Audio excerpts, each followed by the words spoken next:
Good morning, good afternoon, good evening, and welcome to episode 485 of Film Bastards. My name is Ian Loring, and as always, I'm joined by Matt Foster. Hello, everybody. Sorry, my cat just freaks out about the clap. Good. So she should. Or Cooper. Cooper? Yeah, full blown, like fucking jumped up in the air and ran away. Good. Keep that cat on its toes. Coming up on this week's show, we've got a couple of reviews for you. We didn't review 65 because, weirdly, that film seems to have gone extinct as well. Yeah. Like, no one is talking about 65. Nope. We just figured it's probably going to be on VOD in a couple of weeks. We'll probably just check it out then. It will be everyone's favourite VOD watch in, like, 3 weeks.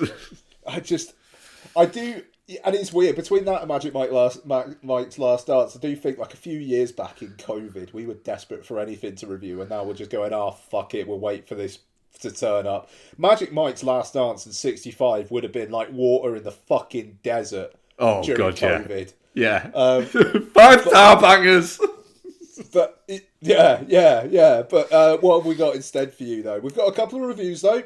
We do have Scream 6, like we said we were going to, and... we have got Operation Fortune Ruse de Guerre. Yes, that's right. We saw the Guy Ritchie film before the new Guy Ritchie film. We did it. We literally saw a Guy Ritchie film. It's this month's Guy Ritchie film.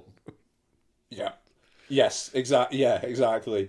We'll also have some trailer talk, what we watched. Last of Us, episode 9. Becky and I will talk about that later. Bex is joining us in a bit. We'll have some Oscar talk as well. So we didn't do Oscarbation. Mark was professionally indisposed, and I was ill. So I booked the Monday after off, but Lottie was also ill, so we just ended up playing quite a lot of Fortnite. So in terms of what I've been up to this week, quite a lot of Fortnite. I'll tell you what, Fortnite is fucking fun. I really like Fortnite. I play quite a lot of Fortnite. I've probably put hundreds of hours into Fortnite. Mate, if you enjoy it. That's the way to go. I still, for anyone who is a new listener, I tried playing Fortnite once, and I didn't get out of the map screen because I kept running away from the blimp that came to pick you up. Good. I thought it was there to get me. The thing is, every season they change up the map. And they add, like, the new battle pass so you can get new characters and stuff. And this season, just in a section of the island, it's basically just like a kind of like Neo Tokyo. And they've introduced rails that you can grind on. And cool cars with futuristic lighting. And, like, it's just like, there's like a fucking hologram of like a fucking shinobi knight, like, samurai thingy and stuff, and it's fucking cool.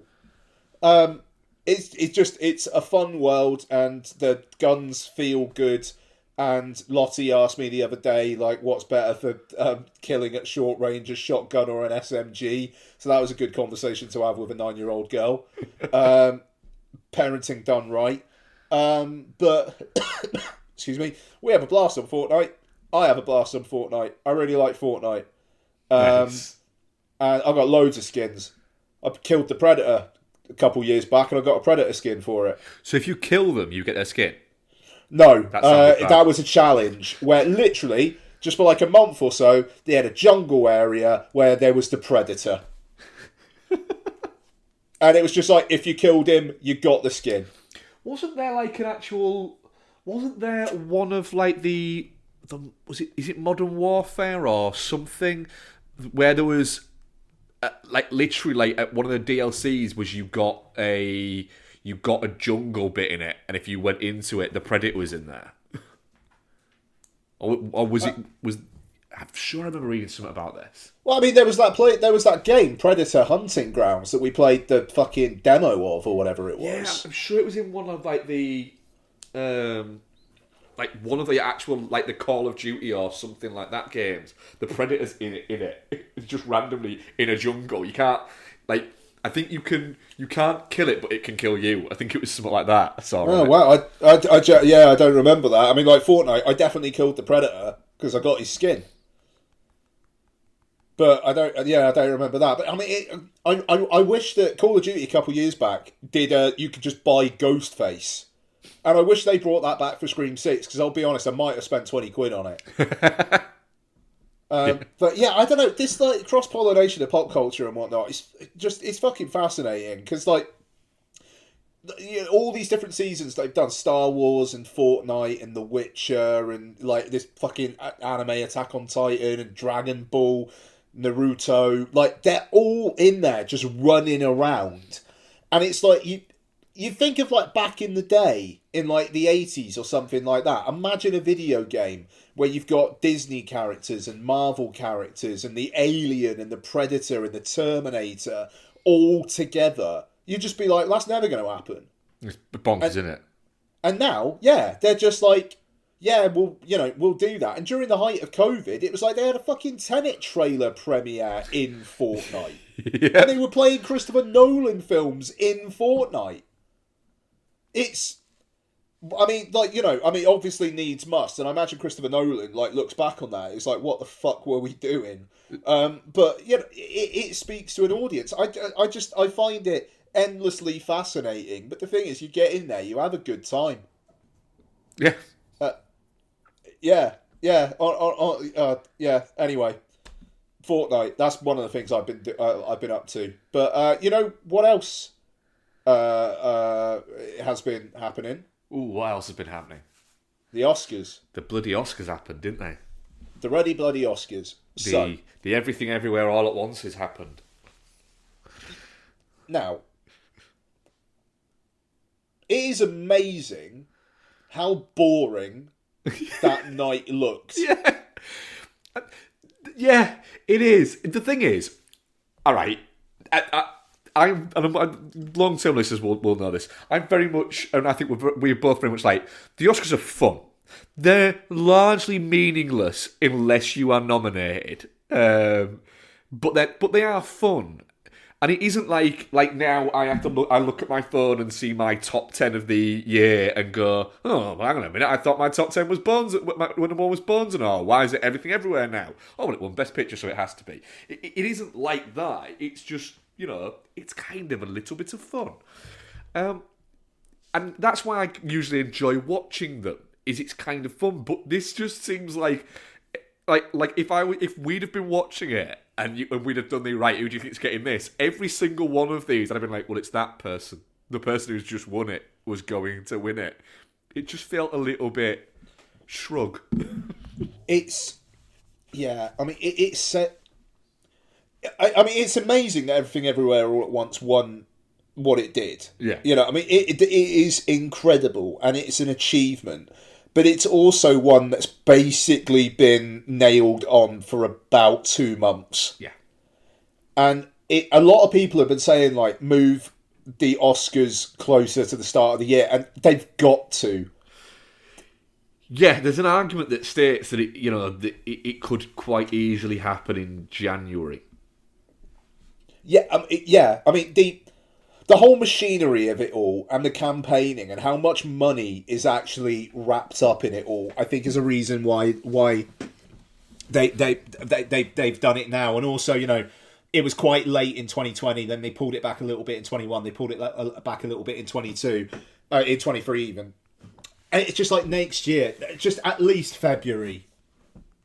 Yeah. You know, they did February 1 year, didn't they? Super Bowl. Sorry? They did February 1 year, didn't they? Yeah, I swear, pre-pandemic, it was more likely February than anything else. I swear, I might be wrong. No, I'm sure there was one in February. But this is the thing. It was about 3.5 hours long, and there just wasn't really much of incident. I mean, Hugh Grant called himself a scrotum after having one of the most awkward red carpet interviews of all time. But to be fair, it's Hugh Grant. Don't ask him inane questions.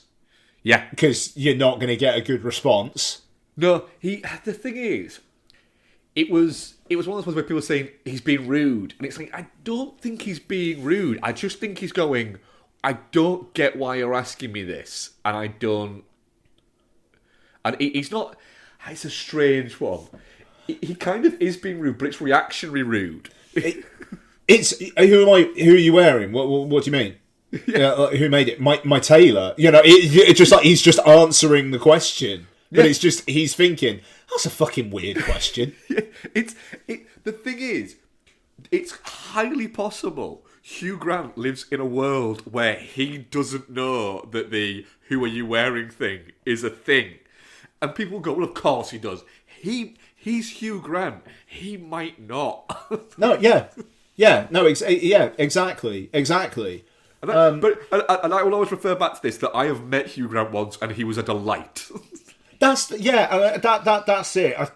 I think if he's having a conversation with you that he's at least somewhat invested in, I bet he's fine. Yeah, he just seems like someone where if he's not particularly bothered about the one thing I would say is, why did he stop in the first place?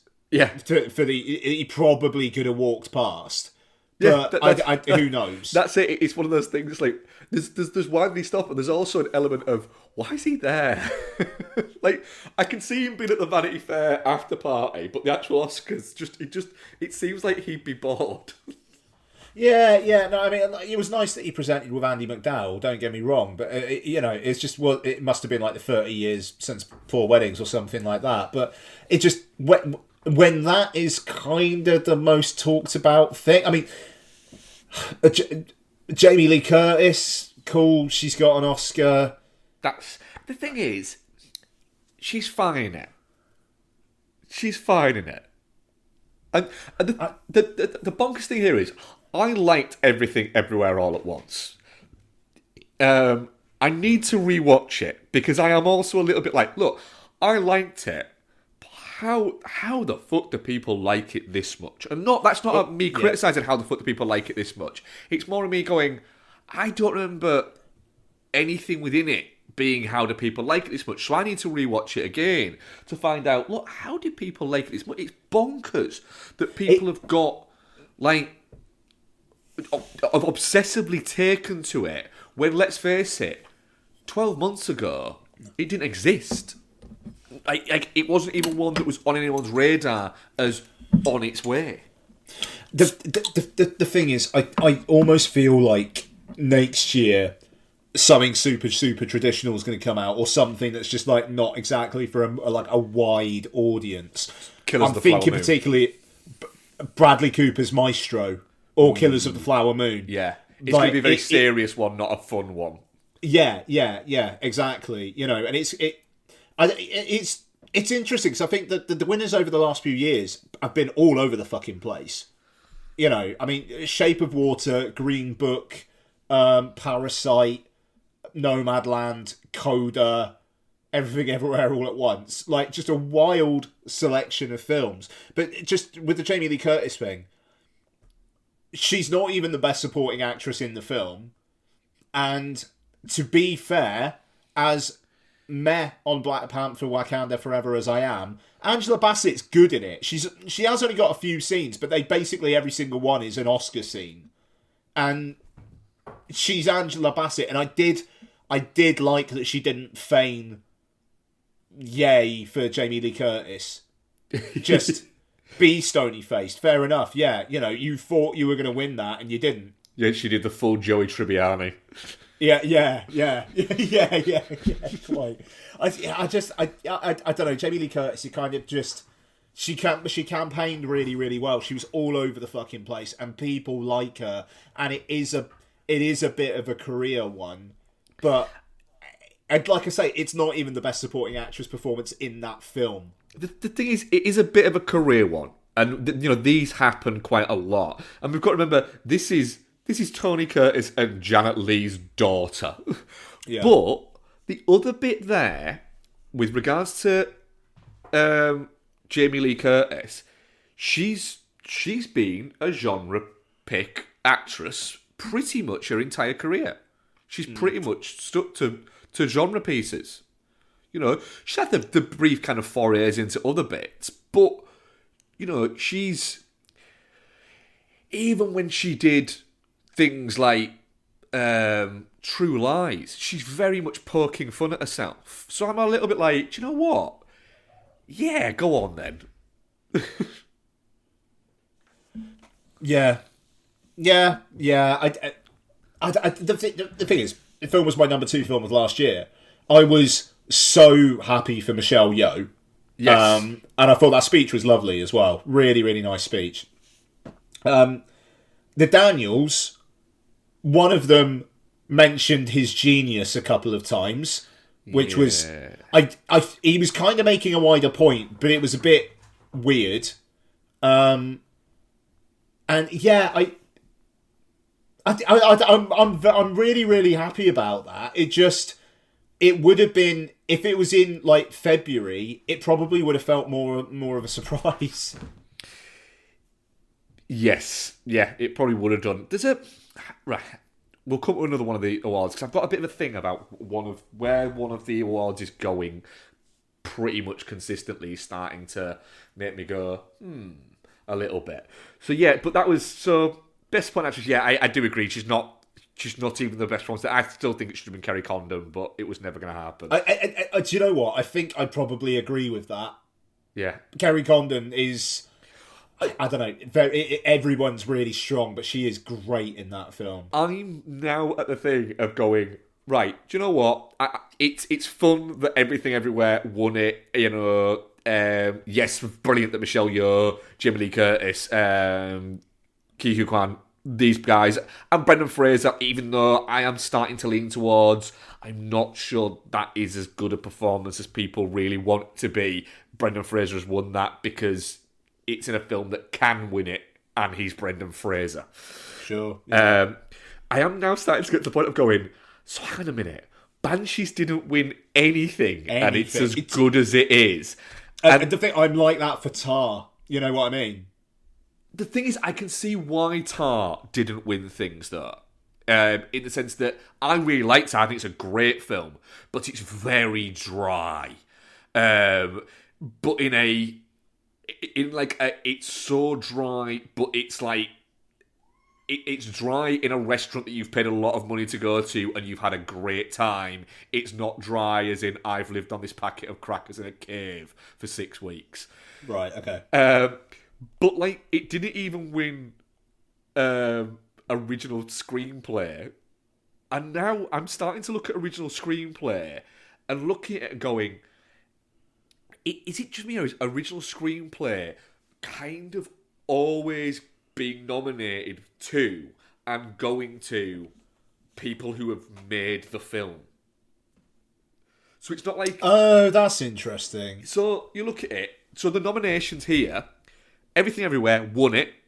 Fair enough. I'm not sure that should have won screenplay. I'll be honest. It's a very visual movie. It's a very well performed movie. I'm just not sure that the screenplay is as good as Tar, Triangle of Sadness, or Banshees. But I might be talking complete bollocks. No, but I get what you're saying there, and you're right. It's I can see the argument. Probably not for the film being better than some of those films, but just the screenplay. I'm not the story and the MacGuffin of something like Banshees is why people are going. You're not going to Banshees for the great visuals, whereas the visuals are front and centre in Everything Everywhere. But the other point that I am very clumsily trying to make is Everything Everywhere written by the guys who made the film. Banshees written by the guy who made the film. The Fabelmans, co-written by the guy who made the film, who doesn't normally write the films that he makes. Tar, written by the guy who made the film. Triangle of Sadness, written by the guy who made the film. And it's kind of becoming a little bit of a trend, this.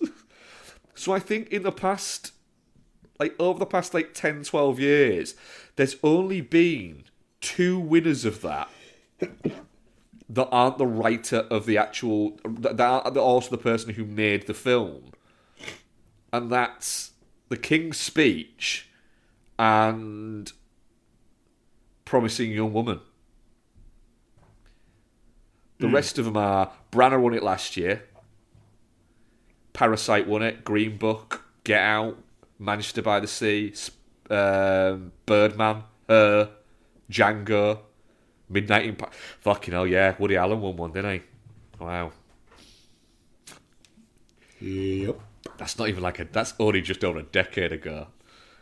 But then when you start going back to the previous decade, Hurt Locker, Milk, Juno, Little Miss Sunshine, Crash, these are people who didn't make the films. Yeah. It's a weird little phenomenon that I've noticed in the past few years that's making me go, are they being given the screenplay ones because they don't want to give them film or director?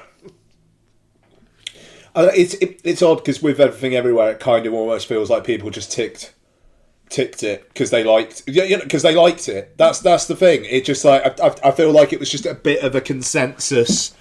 Hey, people actually like this one, and it shows that we're young and hip and with it. The thing is, they've done a lot to diversify their membership, but it is fucking crazy that 4 years ago, this same group of people gave Best Picture to Green Book.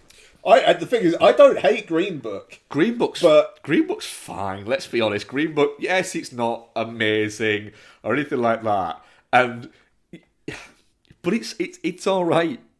It's a fine film. I mean, God, last year it was Coda. Did you ever watch Coda? Still don't watch Coda. Yeah, I mean God, Coda and Nomadland. Oh, fuck Nomadland. I liked Nomadland. I will go to my grave having never watched Nomadland again. I'll tell you that for free. I will go to my grave having never watched it as well again. I will also, fight anybody who tries to disagree with the fact that is a horrible piece of filmmaking. Yeah, but then also All Quiet on the Western Front 1-4, I want to say. The thing is, when I woke up in the morning and saw that it had won best cinematography, I just couldn't get your phrase of great for just putting the war is hell filter on it. I swear to God, that's what it is. And the score as well, just wild.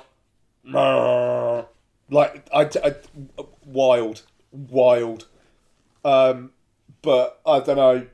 Fine, whatever. It's won 11 BAFTAs and 4 Oscars, and it was the film that Netflix initially put the least amount of effort into. Netflix literally shut it out on a Thursday. It's it's crazy. But yeah, it just the actual ceremony itself. I mean, I thought Kimmel's monologue was all right. Yeah. The Babylon joke, that went down really badly in the room. I mean, it was mean, but it was. I don't know. I thought it was quite funny. I mean, there was a good Tom Cruise jab, and just him going we work in a silly industry. He made a joke and laughed. It was we really work in a silly industry. And it's just that nice bit of acknowledgement of this is all a bunch of bollocks. And I know this, and I hope you lot know this. I appreciated that. But also Nicole Kidman, congratulations on getting out of that theatre that you've been stuck in for the last couple of years. And Nicole Kidman's just spent the last couple of years telling people already in the movie theatre how magical the movie theatre is. Well done, Nicole. Yeah, that was good value. But then I don't know. Elizabeth Banks comes out with a cocaine bear. Cool. Yeah. What else? Travolta teared up before the In Memoriam, which was sweet. And they left out a fair few people. Oh yeah, Mira Sorvino wasn't happy, was she? Yeah, she fucking shouldn't be. No, that was a weird one. Yeah, the guy was in a lot of Oscar-nominated movies. He was a member of the Academy, I believe. And just the fact that they did Ray Liotta. I don't know if you watched the In Memoriam, but Ray Liotta, they spent a little bit longer on him as well, and it was I'm pretty sure it was a clip a bit from Goodfellas. Hell. And then you don't have Paul Sorvino in it as well. Just do him before or after. Yeah. Yeah, just it was. Yeah, there's. I mean, There's no one that I'm going, they were fucking robbed. But there's a little bit like, yeah, fine. These are all right. Yeah. Hey, yeah, like I say, I kind of feel like we might have run out of things to talk about. Wait, what won best? I've just realised I've never actually checked, or I haven't registered what won best. I know it featured was Pinocchio. Wanted Del Toro's Pinocchio, of course it was. Yeah, that's fair enough. Again, just zero surprise. Yeah, just zero surprise. I think that's probably why I forgot which one had won it, because it was that. I just like. And I didn't like Babylon as much as you, but like that losing best score to All Quiet on the Western Front is actually a travesty. Yeah, because that fucking score is great. Yeah, it's a really, really good score. Really good score. But people are really angry that John Williams didn't win because he's John Williams. Why didn't John Williams win? John Williams should always win. What? John Williams is fine. John Williams has got a few. He's going to be okay. But for those who may have watched my Oscar betting on the Patreon, I ended up losing about £15. Never mind. That's the fun you take, isn't it? I actually didn't bet this year because I wasn't watching it. Nah, that's fair enough. Yeah. Cool. All right. Also, before we move away from news, it's kind of developing today, but Tarantino's new film. Yeah. I am absolutely dreading the discourse on this. Oh, yeah. The Movie Critic. It's going to be about a female movie critic in the 1970s. I wonder who that might be based around. Yeah, quite. Oh, God. I'm sure it's going to be great. Just if this is going to be his last film, and he means that, and it is going to be his last film, can you imagine the cast that are going to be in that? Yeah. Going to be in. I think Travolta's coming back. Oh, that would be good. I think Travolta's coming back. I think if there wasn't the health problems, I think Willis would have come back, but obviously there is. But yeah, I could see Travolta being back. I could see. I reckon he's going to go for right. Who were my original boys and who were my new boys? Yeah. That'd be great. Yep. And we're all agreed that Margot Robbie is going to end up playing the critic. Yeah, you'd probably think so, wouldn't you? But I want Catherine Hahn. I don't know why. I kind of just imagine Catherine Hahn as a female film critic, but it's going to be somebody like Margot Robbie. It's going to be like Margot Robbie, yeah. Yeah. Okay, let's move away from all of that and into trailers. So, premiering during the Oscars, and this was a thing as well. So, basically, the Academy said, right, for I think it was like $6 million a piece or something, to studios, right, you can have a few minutes in the Oscars. $6 million, you can do what you want. So Warner Brothers did this thing where it was just talking about 100 years of Warner Brothers, and it was just a bunch of clips from Warner Brothers films, which was weird, apparently. And then weird. Halle Bailey and Melissa McCarthy come out and just basically just introduced a trailer for The Little Mermaid, and people were saying like, oh, it was really gross and it would like really mess with the flow of the film, and it's like, but I think premiering trailers during the Oscars, or even if you do it in the ad breaks, is a very good idea. And why don't people do it? I don't have a problem with that. I've got a problem with the fact that The Little Mermaid looks like it was directed by a blind man. Yeah. My issue there is Becky was talking about it and was saying that I've gone from being like zero interest in The Little Mermaid to, oh, Melissa McCarthy's playing Ursula. I have like a little bit of interest to, oh, this is the discourse behind it. I am fucking rooting for this movie. And I'm a little bit like that, apart from the fact that it looks shit. Yeah, man. I really, really want it to be good. But It looks like crap, and Eric looks like a nerd. Yeah, it looks fucking hideous. Yeah, it really does. I'm watching it going, do you know what? This is why you don't need... This is why these films don't have live action.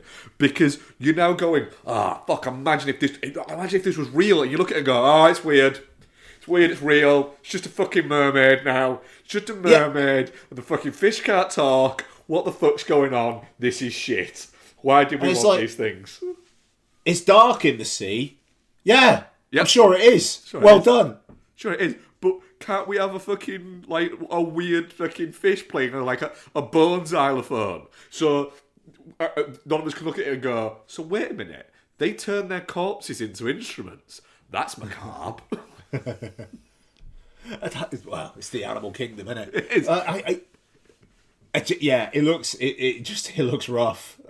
I mean, I know everyone's saying it, but it does. Yeah, it does. And I want it to make a shitload of money to piss people off, to piss the right people off. But also, it's probably not gonna, and it's not because those people aren't gonna watch it, it's because everybody else isn't gonna watch it because it looks crap. Yeah, quite. I mean, Halle Bailey looks absolutely fine. Got a good voice on her, obviously, you know. And the couple of little like looks at Melissa McCarthy. It was like, yeah, cool, all right. Ursula in human form, played by Melissa McCarthy. That works. Well, that's fine. That was it. Literally, when Bex said a few months ago, when I think one of the other trailers or something came out, Bex said to me, "Look, that film all hangs on who's playing Ursula, though, doesn't it?" And I sort of looked and went, "Do you know who's playing Ursula?" And she's like, "No, who?" I was like, "It's Melissa McCarthy." And Bex just went from being like this face of, "Well, no, who?" Because she figured it'd just be some shit. She went, "Oh, well, that's got me interested now." And it's kind of like, yeah, go on then. Yeah. As soon as you say it, you go, yeah, that's the right person to play that character. Yeah, it's a great idea. Sorry, I'm just going to blow my nose a sec. Yeah. Apologies. But yeah, I just... looks rough. Does look rough. Yeah. I think I've got one other, and it's not a particularly big one, so have you got anything? No, I've got one other, and I think it's probably the same one as you've got. There's been a few out, but I've just not watched them. What's yours? No Hard Feelings, is it? Oh shit! No, I completely forgot about that. I don't know why I forgot. I know why I forgot that because I passed out. Yeah, no hard feelings. The thing is, right, I'm going to say something about this now. Because a lot of people have been like, really like, oh, this looks fucking great. And I'm watching it going, hang on a minute. Right. No. You can't come to this. You can't join this fucking party and just because it's Jennifer fucking Lawrence and it isn't somebody like Katherine fucking Heigl say, that looks great. No. It looks... I will watch that and I think it looks great, but it kind of also looks like shit as well. And it does. And I'm watching it going, if that is about what that trailer makes it seem like it's about, my God, what is going on? I just need a couple of scenes of Jennifer Lawrence like really heavily trying to come onto a guy. Yeah. Like that's all. I'm very basic. This feels a little bit like Jennifer Lawrence has sat down with her accountant and her agent, and they've gone, Jen. She's gone, yeah. Do you mean those Hunger Games movies and like those X-Men movies? Yeah. Well, you haven't been doing those kind of movies for a few years, have you? No, I don't want to do those movies. All right.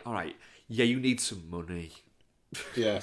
You need some money. She's gone, I'm not doing a Marvel movie. And they've gone, oh, no, they're not asking you. But what we have is this. And she's gone, fuck it, yeah, go on then. Which is, yeah, fine by me. I'm not expecting much out of it, don't get me wrong. But it's directed by the guy who directed Good Boys, and I quite enjoyed that. That's it. But between this and that fucking dog one, Strays. Yep. Like, yeah, let's go. I reckon Strays could end up being a quiet hit. Like I do really fucking like Ted Money. I think Strays could do that. The trailer for it was on before something Creed. It might have been, and the reaction to a fairly busy audience was fucking howling with laughter. Nice. Yeah, I'm trying to remember. What did we get? We got a few horror trailers before Scream. We got The Pope's Exorcist, which I'm just fucking so in for. It's ridiculous. The more I see about the Evil Dead, the less I am interested in it. It looks. The more I see about it, it looks like right. So you're just going for just really fucking nasty. All right, cool. Don't know whether I care anymore. And there was another one that we got that was a horror one that I can't remember what it was that looked perfectly fine. So my last one is BlackBerry, the story of BlackBerry, the phone. Because of course we need that. It looks quite fun. I bet it is. It looks like it's going to be a disaster. Like, it just in terms of what actually happens in it. And it's Jay Baruchel with like this fucking silver fox haircut. It's very odd. Is Coriolis in that as well? No, I don't think so, but I know the guy you're talking about. Yeah, no, it is Coriolis. Oh, it is Gary Owens. Yeah. All right, fine. Right, well, that'll be why it was the guy. He's fucking cropping up in some stuff this year. This couple of Yeah, years. he is. I don't know. I think it looks all right. It looks like one you do not need to go out to the cinema to see. Don't get me wrong, and I'm hoping a streamer picks it up over here. I don't know. I quite like tech stories. I will have a great business time watching stories. this on a Tuesday night. Yeah. So I'll watch that. Yeah. Yeah. Fucking Coriolis. Fair enough. So, shall we get reviewy? Yeah, we'll do Operation Fortune first. Because All right, then. You're not the boss of me. that's the one that Bex will be. She really liked it, but she will more want to speak about Scream. Less chatty about. Okay, no, that's fine. Well, I mean, I can. We could do a little bit of what we've been up to. If you'd rather wait. I think she's still got about another half an hour. That's all. Oh, okay. All right. Well, fine. All right. Actually, I'll tell you what. I'm gonna do my what else I've been up to, because I've only got a few. I'll do mine, and then we'll get into Operation Fortune and see where we are. Yeah, fuck it. Yeah. All right. So I talked about John Wick Chapter 2 last week, didn't I? Yes. Yeah, pretty sure I did. Yeah. Okay. So I watched Your Place or Mine after you talked about it last week. Yes, go on then, because you like, referenced something that one of the few interesting bits that I wanted to talk about in it, and I completely forgot. But you're going to speak about it, and I will. Yeah. Yeah. So Tig Notaro plays like the friend. Yeah. In it, and in every single scene she is in, every single scene. I actually think she might not put it down. Nope. She's got a coffee cup in her hand. Yeah. There's even one like at night. Yeah. It's very, very distracting. And I fucking know that she was doing that on purpose, for some reason known only to Tig Notaro. But I kind of respected it. Yeah. Like, no matter where she is, she has a coffee in her hand. Yeah. Including like we're seeing where she's in a car, in a park, at work. Yeah. Yeah, bad film though, eh? It's not very good, is it? Yeah, no. I mean, absolutely zero chemistry between Witherspoon and Kuchta. And I mean, like, they're barely on screen together anyway. You know, do you get a thing though that Reese Witherspoon's character is actually a piece of shit? Yeah. She's not a good person. Yeah. I don't know. To be honest, my predominant thing was like Jesse Williams is right there. He's a perfectly good-looking dude. He's got some fucking piercing blue eyes. And literally, you were just fucking him. And then all of a sudden you decide, oh no, actually, I like this other guy. Yeah, no, exactly. It just, the Steve Zahn character, just what? Okay, so basically, so Ashton Kutcher could have a realization in like the start of the third act. Yep. Cool. All right then. Really, I do get the feeling that Steve Zahn literally had no scripts, no guidelines, other than just be Steve Zahn. Oh, I said to Donna, I bet he just walked past the set and they were just like, Steve, you got 5 minutes. Yeah. But the thing is, anytime Steve Zahn is in anything and on screen, it makes things just better. Yeah, I mean, yeah, he's far better a presence than that role required. Yeah, because he doesn't give a shit, and his line delivery of you spend how do you get time to do your garden? It's like, well, I have a guy who does my garden. Like, it's really normal. yeah. It's just very, very low effort. Kind of felt like it was just like, we're going to coast by because it's Reese Witherspoon doing a rom-com and she hasn't done one of these in fucking ages. So people will watch it. And really very, very little to talk about. I did like the assumption that her son, the reason why he's kind of like unpopular and whatnot is just basically because he doesn't have a male presence in the home. And as soon as Ashton Kutcher's influence like comes in there, there's some bumps along the way, but by the end he's happy playing a manly sport like hockey, even though I thought he was trans at the start. It's just I all the way through I was thinking, so does like Reese Witherspoon like own shares in a luggage company that has, that heavily advertises spinners? Because that could be the only reason why they keep on going on about them. I mean, to be fair, luggage with 4 wheels is a fucking game changer. I mean, it's fine. It's just, it doesn't need to be referenced as often as it is in that movie. I reference it quite a lot when we go on holiday. I'll be honest. I really, really like our luggage with the 4 wheels. My luggage has got 4 wheels, and I haven't been abroad in. Yeah, you don't go anywhere. No. It's going to be a game changer for you when you go on holiday next month. Yeah, and when I'm inevitably watching Your Place or Mine on the aeroplane, because it's one of the few movies that I have downloaded because I forgot to delete it, I'll be like, yep, they're right about that fucking spinner though, ain't they, mate? To the guy who's sat next to me. Yep, too right. Right. So Your Place or Mine, disappointing. Do you know what's not disappointing? Go on. Titanic.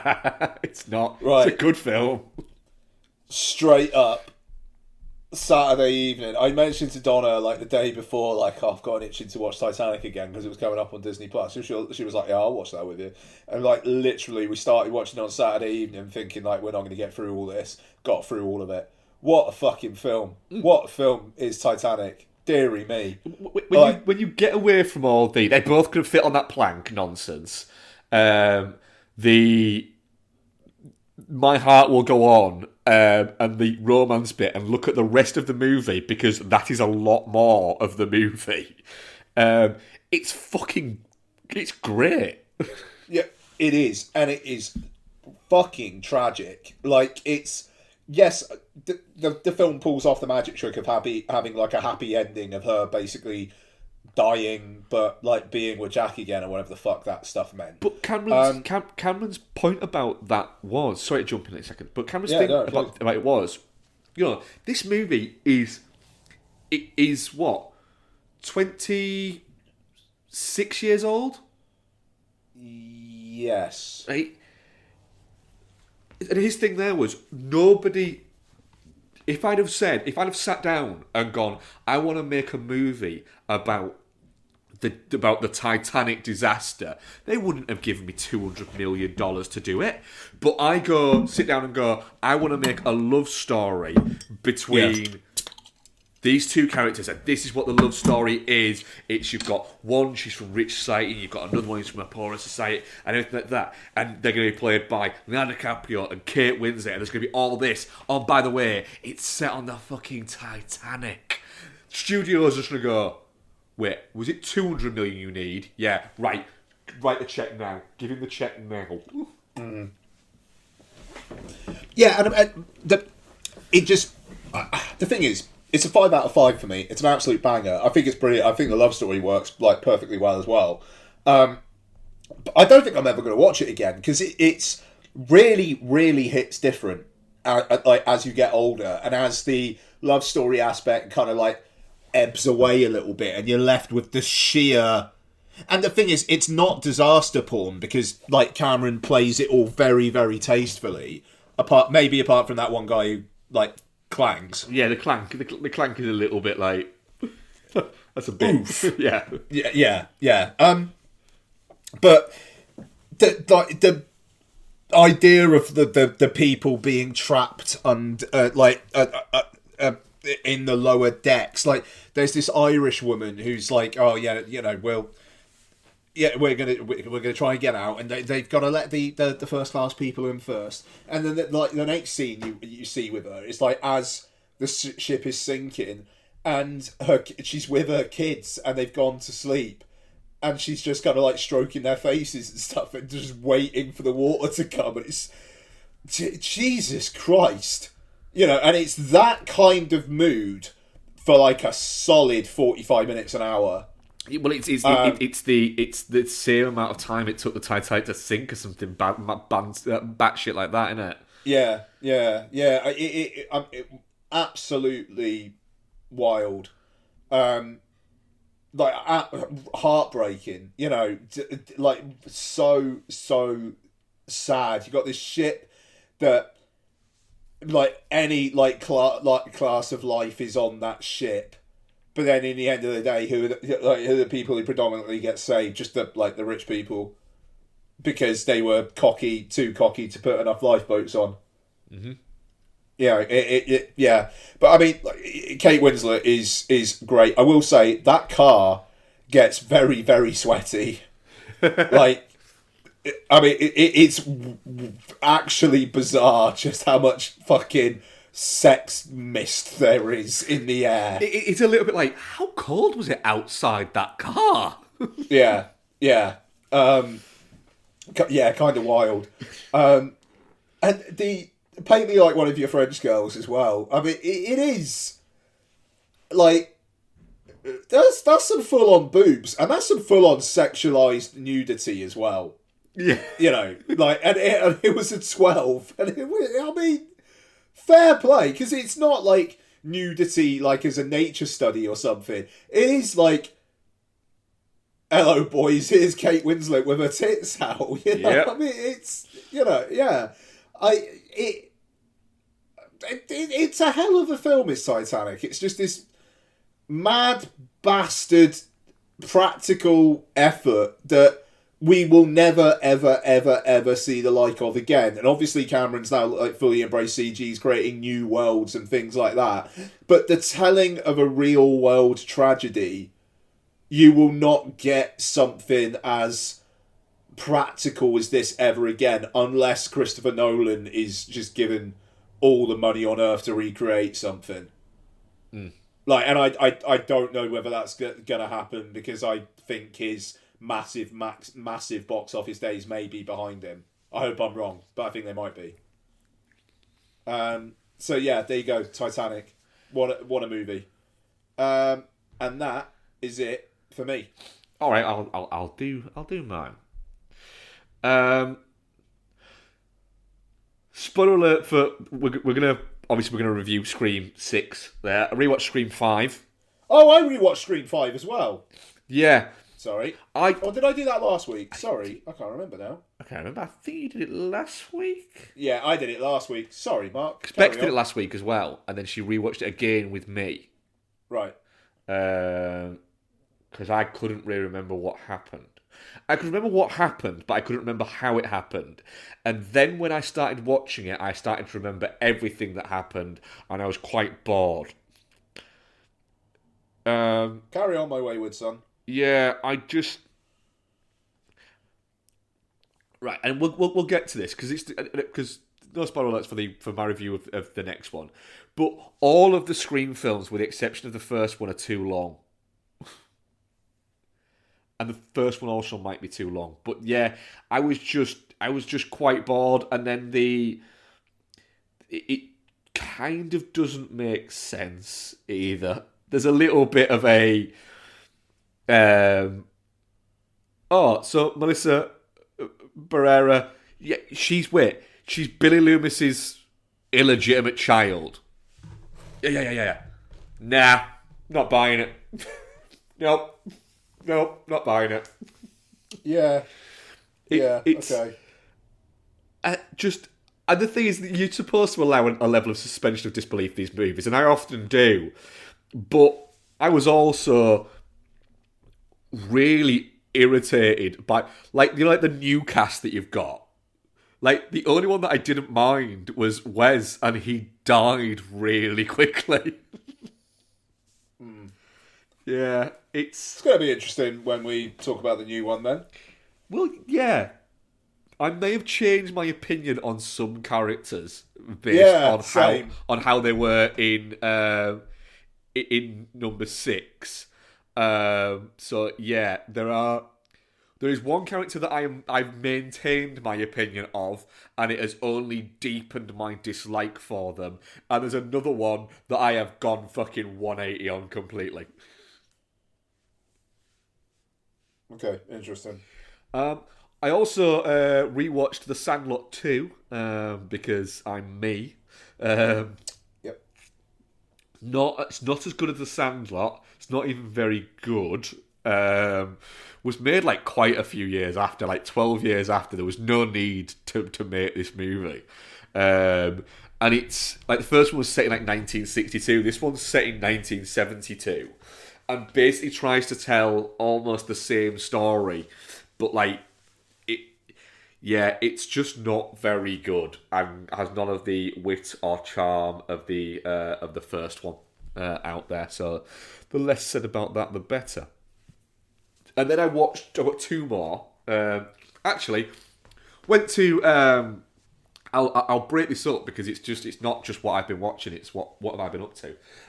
Obviously, last week went to see Suede with Becky and Noel of this parish on occasions. We went through to Manchester. Well, Marple stayed at Noel's. I went to see Suede. The first time Noel has seen them, despite being a fan for 30 years. And I think it was my 7th time and Beck's 5th time seeing them. Yeah, and it was a really good night. Had a little bit too much to drink. Yes, no, you're right. It was that last G&T. It was that's fault. It wasn't anything else. It wasn't the several pints and the fucking rum and cokes we were drinking earlier. It was just that last G&T. Absolutely, G&T is the devil. That tipped the fucking balance, that bastard there. Yep. But yeah, it was a fun night. The band were great. Really bonkers seeing a band that have that much energy still, and it very much wasn't just a greatest hits. The latest album is very, very good, and they played an awful lot off that. It wasn't just a novelty act just doing their hits. You still got some hits, but you had some surprises in there as well. So that was a very fun evening. And then good. I've also... So I tend to watch a few of these films like back to back. So I watched Breakfast Club again. And I watch these every few years. My brain gets in a bit of a John Hughes thing. And it's because I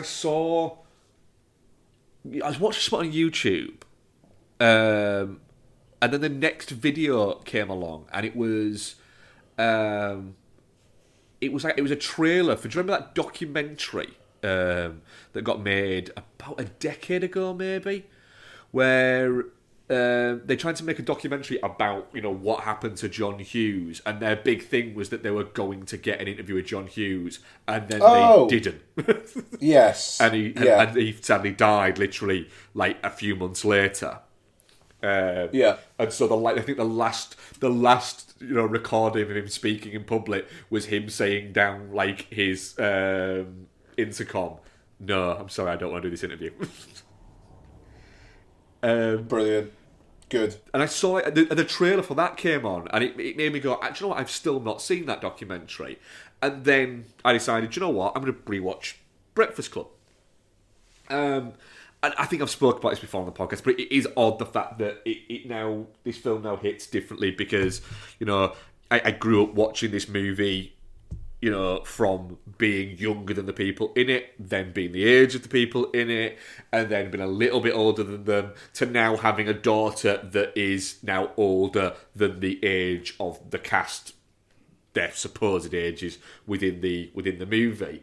It's really odd. You've been on this weird journey of, you can take this movie in all these different ways, and there's also this thing of, the newfangled bit of retroactively looking at the interpersonal politics or the relationships within these movies looking at them now and judging them with now's principles, etc. Like, there is an awful lot of use of the word fag in this film, and it is odd it still is a little bit like, ooh, that's a little bit of a misstep. But then again, it is also, well, actually no, because that character probably would say that, and the film isn't kind of reveling in it, so I'm still a little bit like that with it. But also as well, it's the beauty of the fact that, for all intents and purposes, this is a 90-minute movie about 5 people talking to each other. Who have a little... It is almost majoritively set... It's all set at the school, and it's almost all set within the library that is there. You have they go on the little sojourn for that one moment within it. But it's just amazing the fact that you've had... That this movie, was made for like $1 million.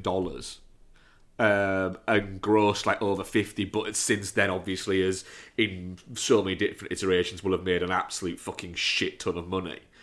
And is an iconic film that is out there.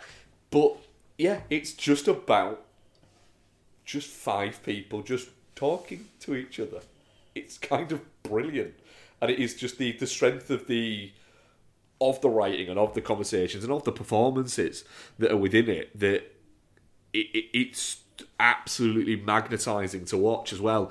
And it gets in and gets its shit done in 90 fucking minutes, because it doesn't need to do anything other than focus on these characters that it so brilliantly establishes in the first 10 minutes of, well, this is this person, this is this person, this is this person, this is this person, by having one of the characters explain who they are in the credits. It's such a great watch still, even after all these years, that, yeah, I thoroughly enjoyed it, and then went straight from that straight into rewatching Pretty in Pink, because I pretty much tend to always double bill these two movies. And again, fucking Pretty in Pink's the one that gets it all done in, before credits, about sort of 92 minutes. And that's bonkers. That again, it's it's a film that's very much dealing with simplicities of, school politics of rich and poor. And it does this idea of going, well, this school has very rich and very poor, and no in between. You're either rich or you're poor, and the two shall not meet. And it kind of does that in a really almost easy way, but making it feel like, right, these are two completely fucking different worlds, and they shouldn't cross. And it's quite clever that it never actually... It never paints either as being right or wrong. Both of them have their problems. And great performances from John Cryer as Ducky. Molly Ringwald as Andy, but then fucking just James Spader just coming in and just being just the most James Spader that you can be is just fucking glorious. It's like you're watching him going, you are playing just this utter absolute fucking piece of shit. But it just works so well. It's almost too natural to Spader to play these just absolute arseholes. It is just an absolute thing of beauty, James Spader's character in this movie. It really is. He's just such a shit. And the fact that it's established that he's only doing it because he's trying to crack onto Andy and she just fobs him off. And so he is just a prick because of that. There's no depth to him. He's just a piece of shit. And the fact that you've got Andrew McCarthy actually calls him on it and says, you know, you're a piece of shit. And the thing is, you know it. And he just kind of shrugs. And it's kind of glorious. Nice. Yeah. But yeah, that was all I watched this week. All I did this week was that and that. Yeah. Cool. Okay. Yeah, I'm gonna grab it. Well, I think we should come back in with some breaking news before. What's that? Before we start talking about Operation Fortune. Yeah.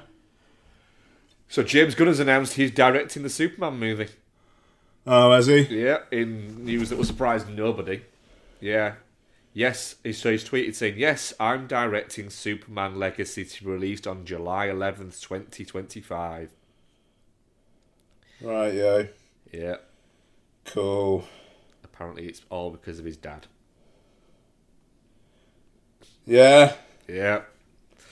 Just emphatically unexcited about that. It is, isn't it? It's just like, oh, there's going to be a new Superman movie. All right, he's going to have Henry Cavill in it? No. Oh, that's a little bit disappointing. Oh, it's going to be part of this new, the new wave of DC. All right, great. Is that one that James Gunn's behind? Yeah, I'm less interested now. All right, yeah. Oh, James Gunn's going to direct it. Oh, fuck off. Is it just going to be that he's going to direct all of the big ones? I mean, yeah. Just why is he not coming up on bloody Google? Like, what the thing is here, right? Now it doesn't matter whether this is good or not. What happens if Guardians 3 just ends up being just as meekly received as everything else Marvel have done for the past few years? It's just like, is the fucking gun coaster still going to be fucking rocking around doing fucking loop-de-loops? Or is it going to be a little bit of a, well, actually, what has he done for us lately?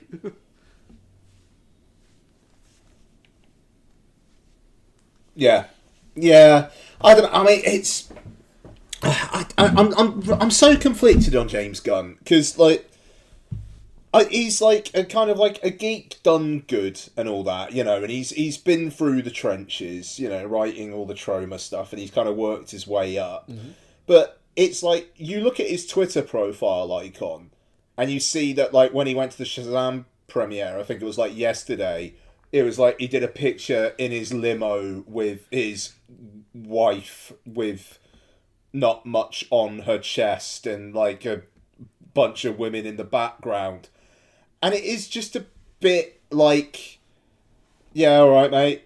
Well done. Put it back in your box. Yeah, Cool. It is a little bit like do you know what? He's enjoying it and fair enough. Fuck it. Enjoy it, mate. But I don't know whether this cult of director being the star, but like, I don't know, a different type of star, like him and the Taika Waititis of this world, where it's a bit like, are they just annoying? Yeah. I don't know. Would I prefer a director like this or a director like William Friedkin, where he's literally shooting guns on set to try and get performances out of people? Yeah, I don't know. I'm very, very out of love with Hollywood and whatnot in general. You know, like it was interesting. Like the Oscars, apparently, the scuttlebutt was a lot of like the actors were basically in the bar all night, apart from when they had something they had an interest in, and that didn't used to happen.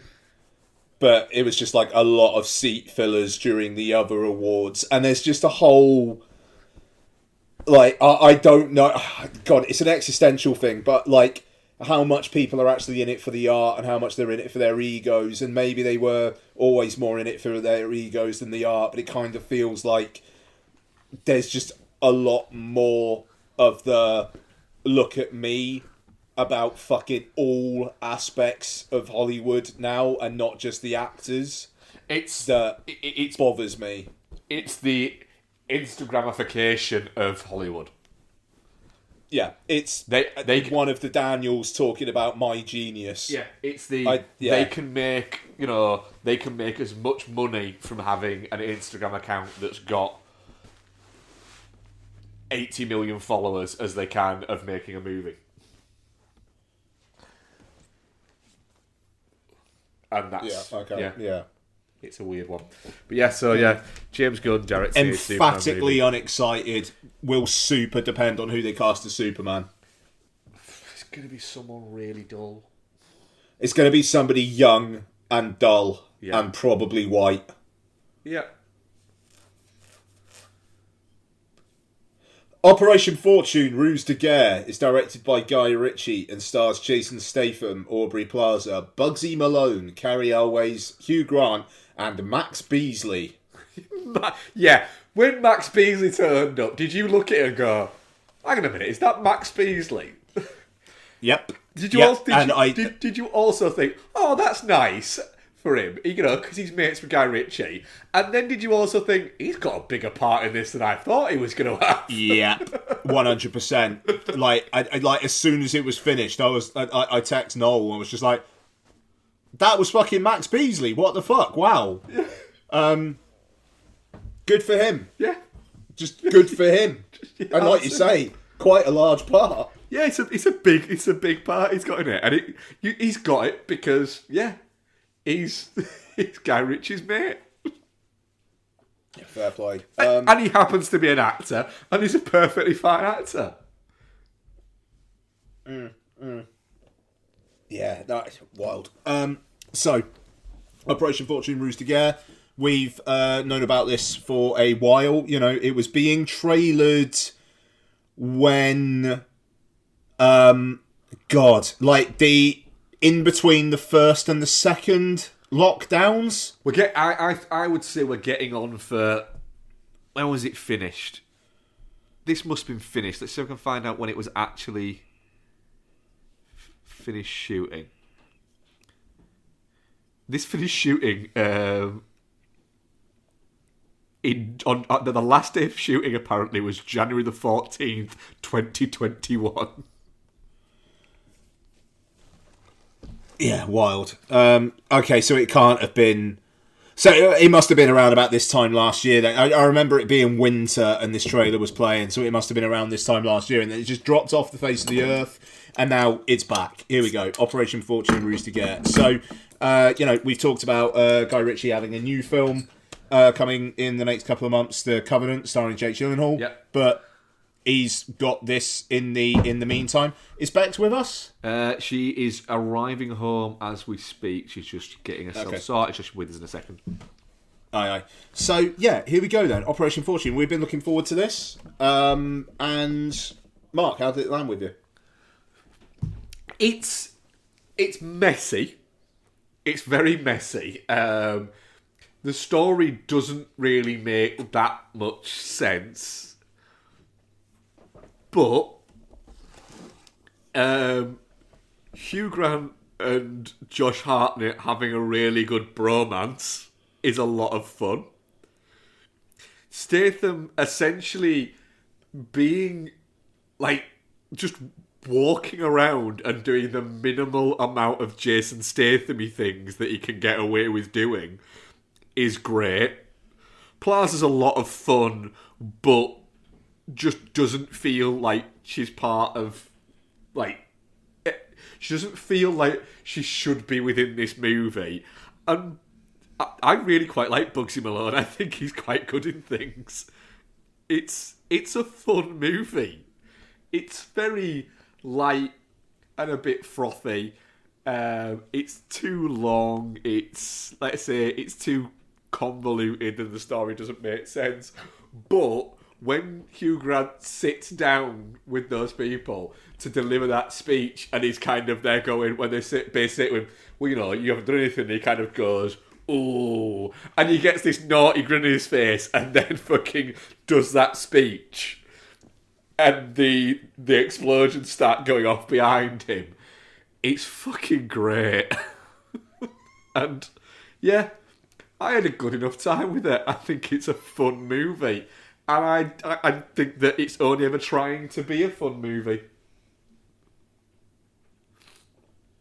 I think that's basically it, isn't it? I will say there was basically almost like too much plot. Yeah, it was like that's it. You've got action sequences all the way through it, and kind of like scenes where they've got to do something.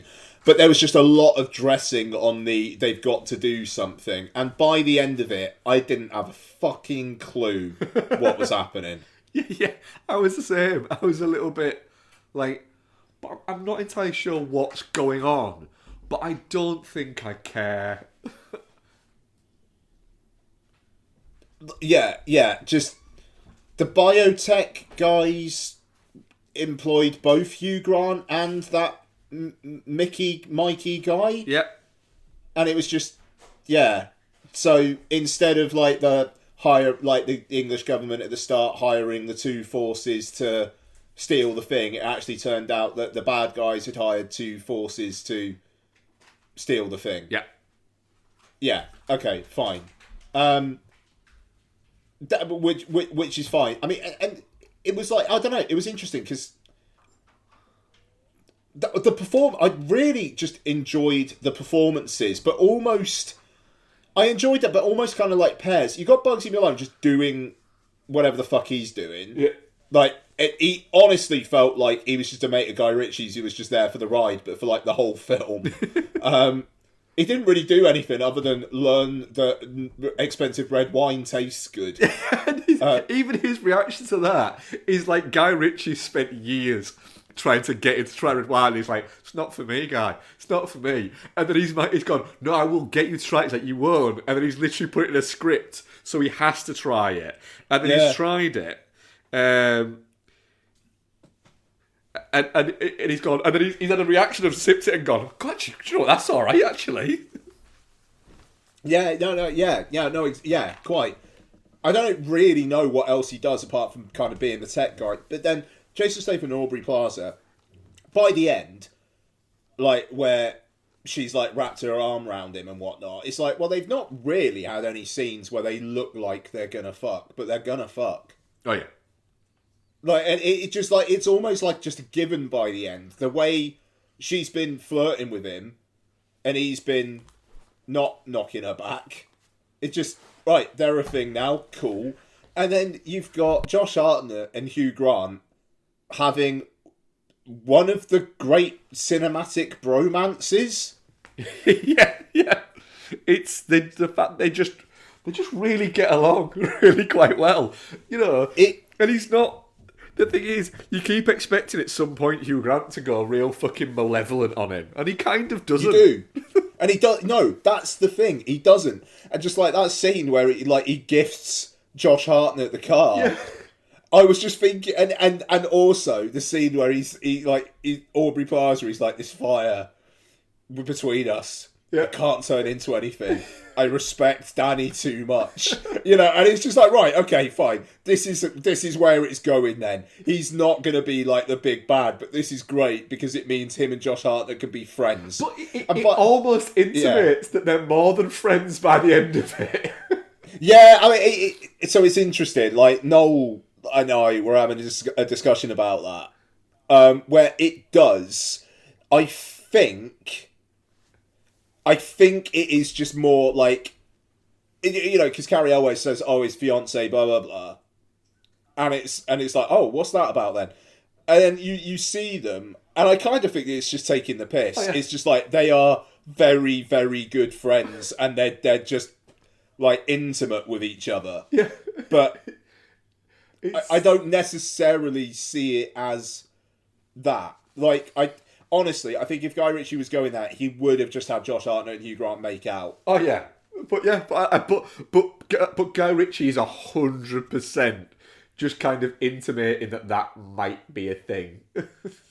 I just By the end of it, I was like, oh, I would like a sequel because I'd like Orson Fortune and Aubrey Plaza to have some sparks flying again. But I'd also very much like a spin-off where it's Hugh Grant and Josh Hartnett going on an adventure. Yeah. Bex, you are with us now. Hello. You said about it, didn't you? Towards the end of it, you started laughing and went, hang on a minute, is Guy Ritchie setting up another sequel for a film that he won't get? This is incredible. It's like his special move, is what you said. So boldly setting up a sequel. Boldly setting up. He does it all the fucking time. Yeah. And then we never get... I want it though. Like, what did you think of it, Max? It's a bit messy, but it's really fucking entertaining. It was. I like Aubrey Plaza usually, but I didn't think she was good in this at all. I thought she was charming to watch, but she is very much just playing Aubrey Plaza's... But she was charming to watch Because she's Aubrey Plaza. because she looks like Aubrey Plaza. She's like performance-wise, it's weak for me. It was really, really nice to see Josh Hartnett back in something. And I thought he was great. He's cracking in this as well. Yeah. Staith.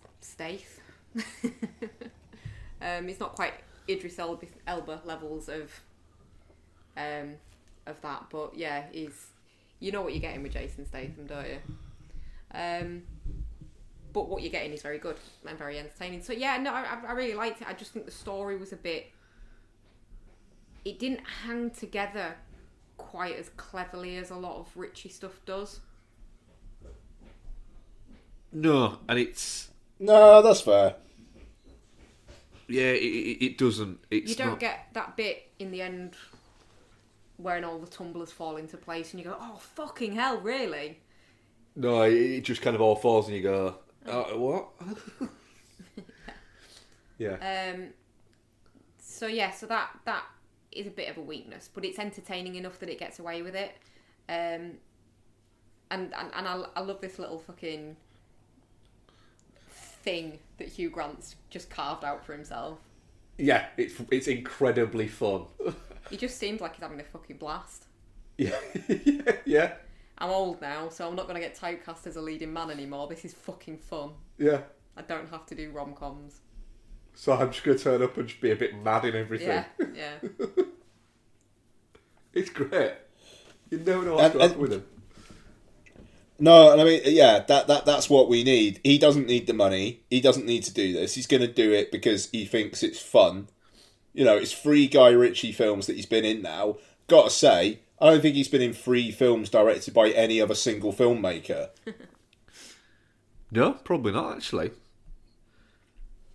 Yeah. But he fucking loves working with Guy Ritchie. And do you know why? Because Guy Ritchie cooks steaks and shit. Yeah. I Like bet the Guy fact Ritchie that there sets is are just another great. steak reference in this, by the way. Fuck, After the Gentleman is fucking impeccable. What's the steak reference? He's cooking He's cooking it, innit? cooking Danny a steak at one point, like the guy Charlie Hunnam cooked him a steak in The Gentleman, and it's something he's talking about Wagyu again as well. Oh dear. It would have been great, but actually it might have been that same grill where it's like in what is it? It's like smokeless.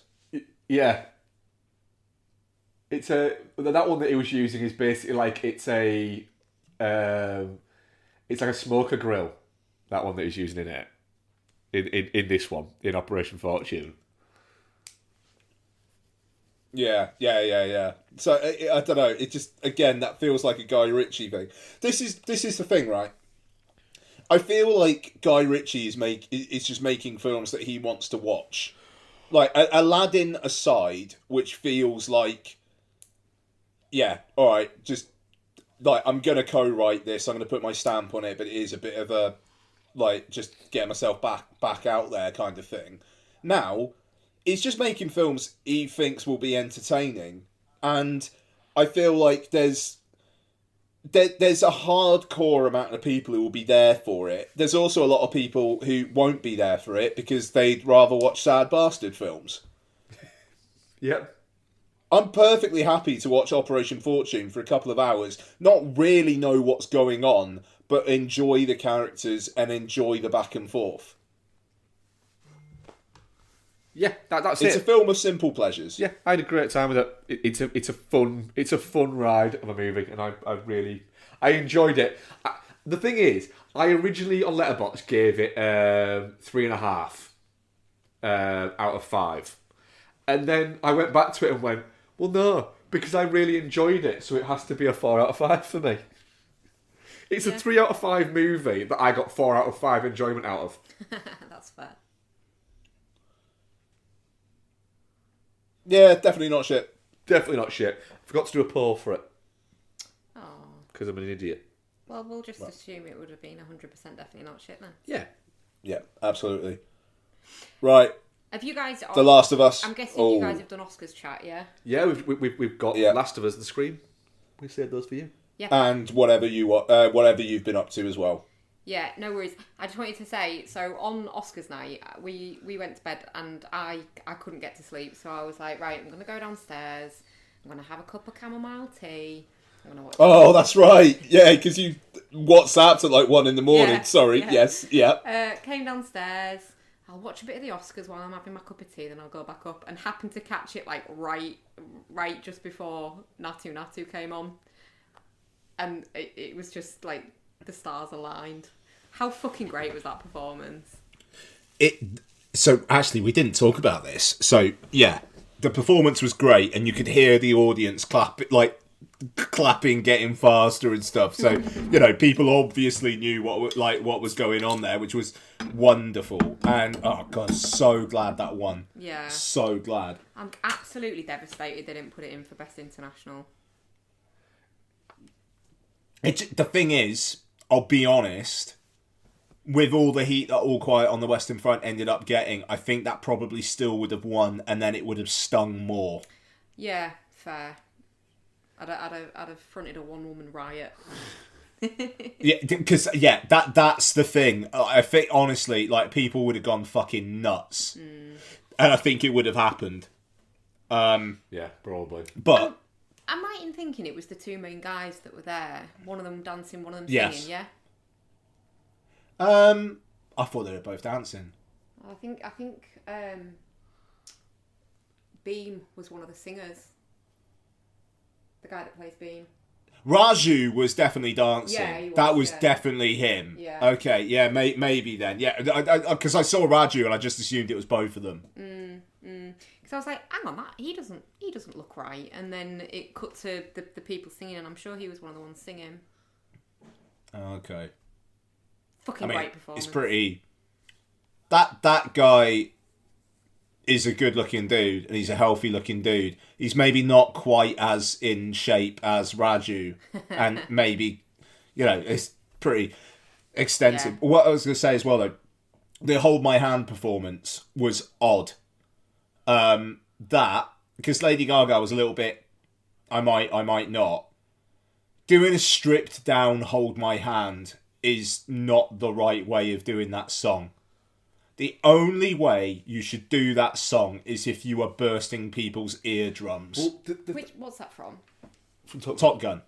Well, she wasn't going to do it because she didn't like the fact that it wasn't going to be like the full song, was it?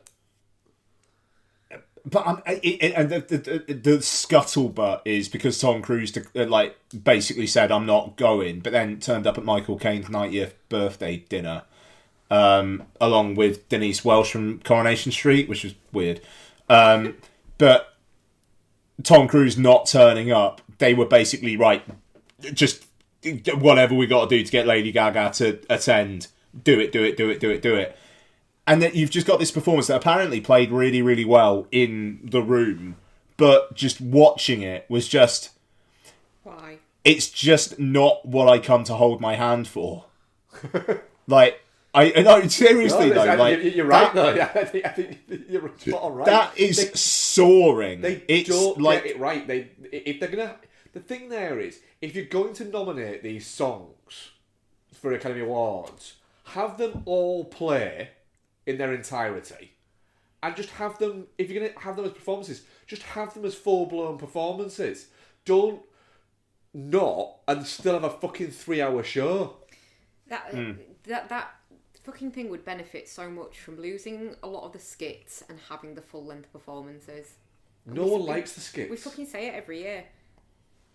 Less donkey, more music. Less donkey, more natty natty.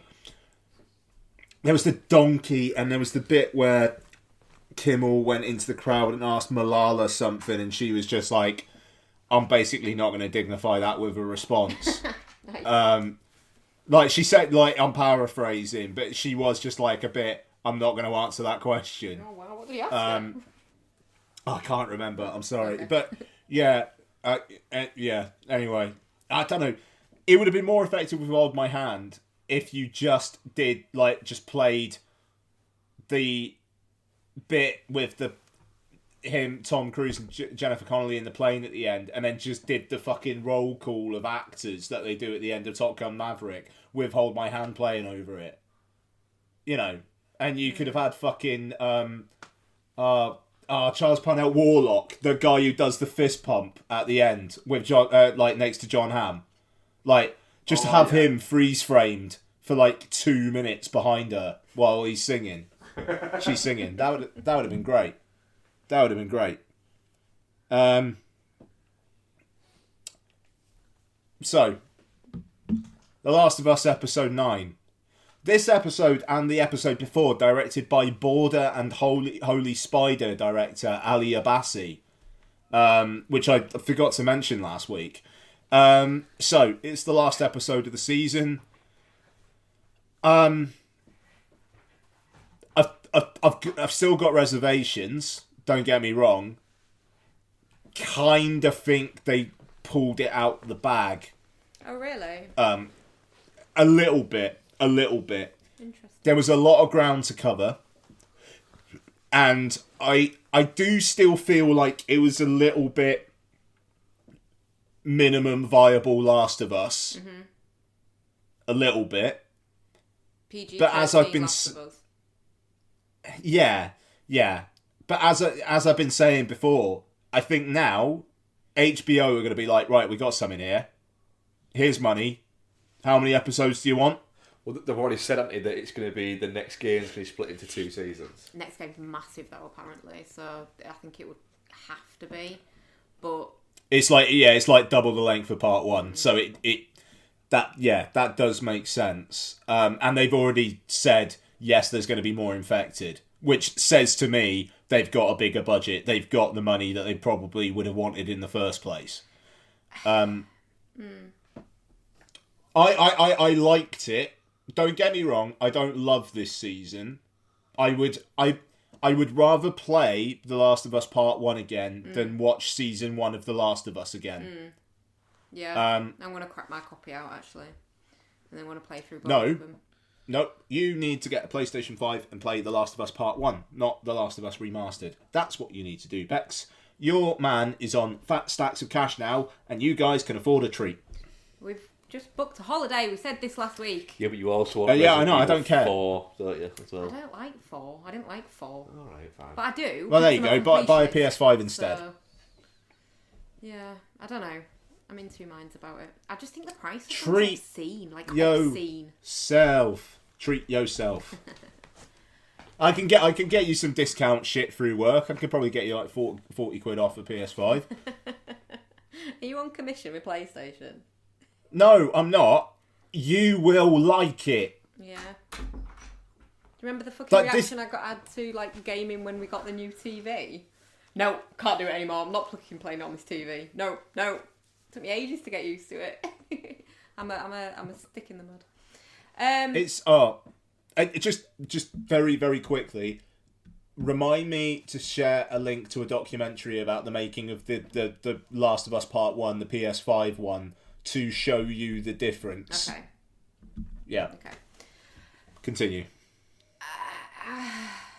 It left me feeling really fucking flat with this episode.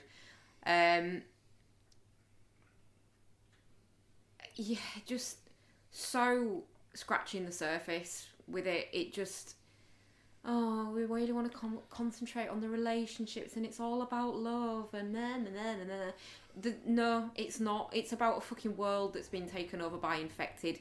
That is what it's about, and it reduces the stakes. It reduces the gravity of Joel's decision. It just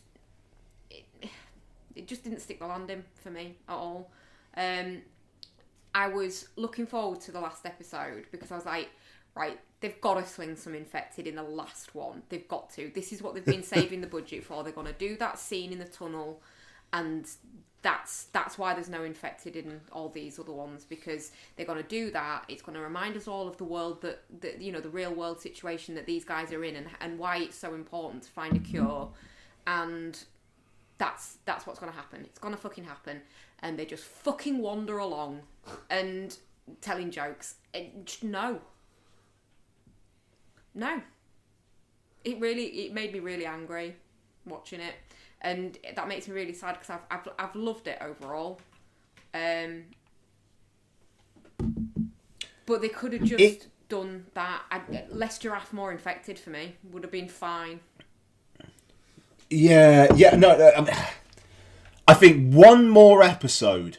Yeah. Of Joel and Ellie and some infected. Yeah. And I think, I don't know.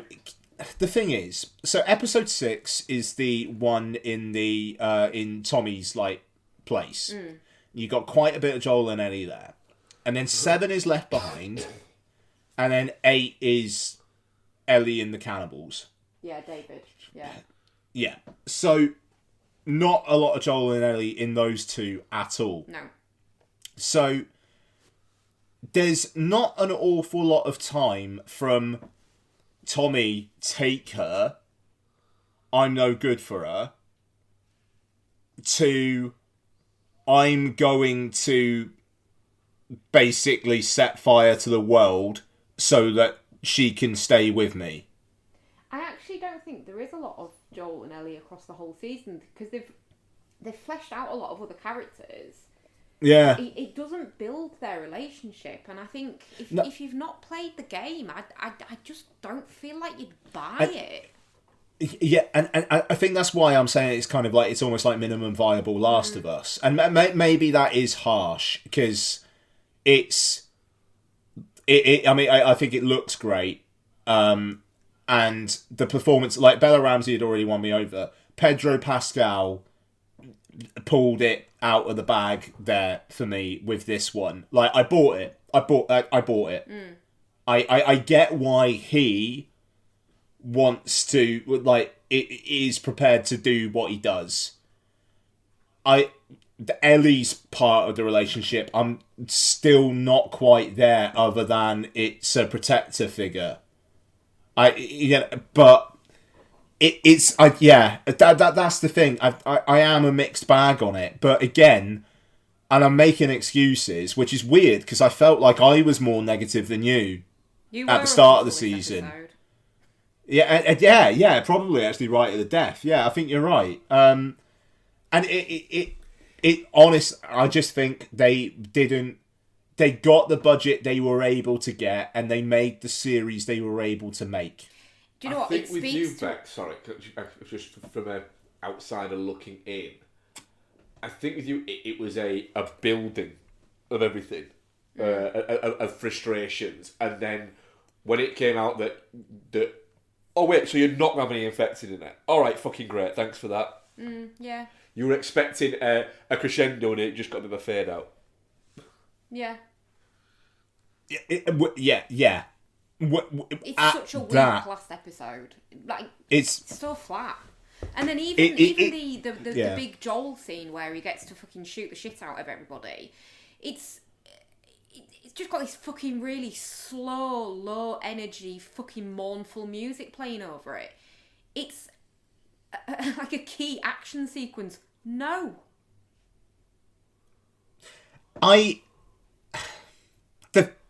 The show is very much going. He's making a decision which is dooming people. Like, that's the thing. Whereas the game, because I thought it was. It hasn't earned that because it hasn't shown how dangerous of a world it is. No, you're right. Yeah. No, that's fair. It feels a little bit like I'm having to do some real fucking mental contortionist shit by going, oh, okay, but I know that happens because I've played the game. So I know what it's like because I've played the game. And it's like when you watch a film of a book you've read and it's good, but it's sparse and it misses stuff out, but you're like, oh yeah, but I understand what that motivation is because I've read the book. You shouldn't have to do that. It speaks to a real lack of confidence in their product. But and that's the thing. They did. I honestly think they did what they were able to do with the resources they were given. And if that now means that because this was a hit, and it was like, you look at the viewing figures, the last episode viewing figures were basically double what the first were. Like it really grew and grew and grew. But you season listen to them 2 talk about it on their little podcast thingy that they were doing week by week, and it sounds like it was an active decision to make it the way that it was. I think it's an active decision informed by budget. this is what we're able to do, and this is how we're going to justify why we've done it in this way. And I think that podcast, by the way, is a super, super smart thing because it just it kind of keeps it in the news because people can say, Last of Us creator said there'll be more infected in season 2, blah, blah, blah. But also, instead of people like theorizing about this kind of stuff, they're just coming out there and owning the message and saying like, oh no, this was our decision. But then it's like, but in a controlled environment when it's a controlled podcast, whereas if it was like a newspaper, like I think a couple of years down the line when they're talking about season 2, stuff's going to come out about like now they're able to really flesh it out. HBO really like saw what the numbers were and they really repaid off their faith. I think that story could maybe slightly change. Yeah. It's just mind-blowing this is to me that the podcast about this week's episode is longer than this week's episode. About half an hour longer. Yeah. And that's bonkers. Yeah. This, I fucking guarantee this is not the season of TV that if they had the money that they would have needed to achieve their ambition, they would have made. Well, we'll have to wait and see. I genuinely don't think so. Like, because, yes, okay, you need infected in a game to give, like, something to get through. Yeah. I get it. I was saying to Donna the other day, it was like, we had one infected in this one. You've had in a flashback. In a flashback. No infected in the previous one. One infected in Left Behind. No infected in episode 6. Hang on, which one was episode 6? The Tommy one? Yeah, no, I don't think so. Episode 5, you had them erupting from the ground and killing Melanie Linsky off. Episode 4, none. Because it was like them, Joel and Ellie getting shot at by the Resistance people, and by the end they... Yeah. Episode 3 is Bill and Frank. An infected got blown up. Yeah. Episode 2, you've got the gnarly bit with Anna Torv, which at the time I was like, I don't like that. Now I'm like, okay, could probably done with a couple more Yeah. sequences like that. Yeah. To be fair, Yeah. and then episode 1, you You got the initial outbreak. yeah, it's really not a lot. No. And that poor little boy that gets murdered. But he's not Yeah. infected, is he? Yeah. No, he still gets chucked in a fucking incinerator or whatever it was. But like I say, Pedro Pascal, like I bought it. I thought that detail of him getting that wound because like he tried to shoot himself, because that's not in the game, I don't think. Like that's a new detail, and that makes all the sense in the world. And that's a little bit of TV shortcut of, all right, he was low because he lost his daughter.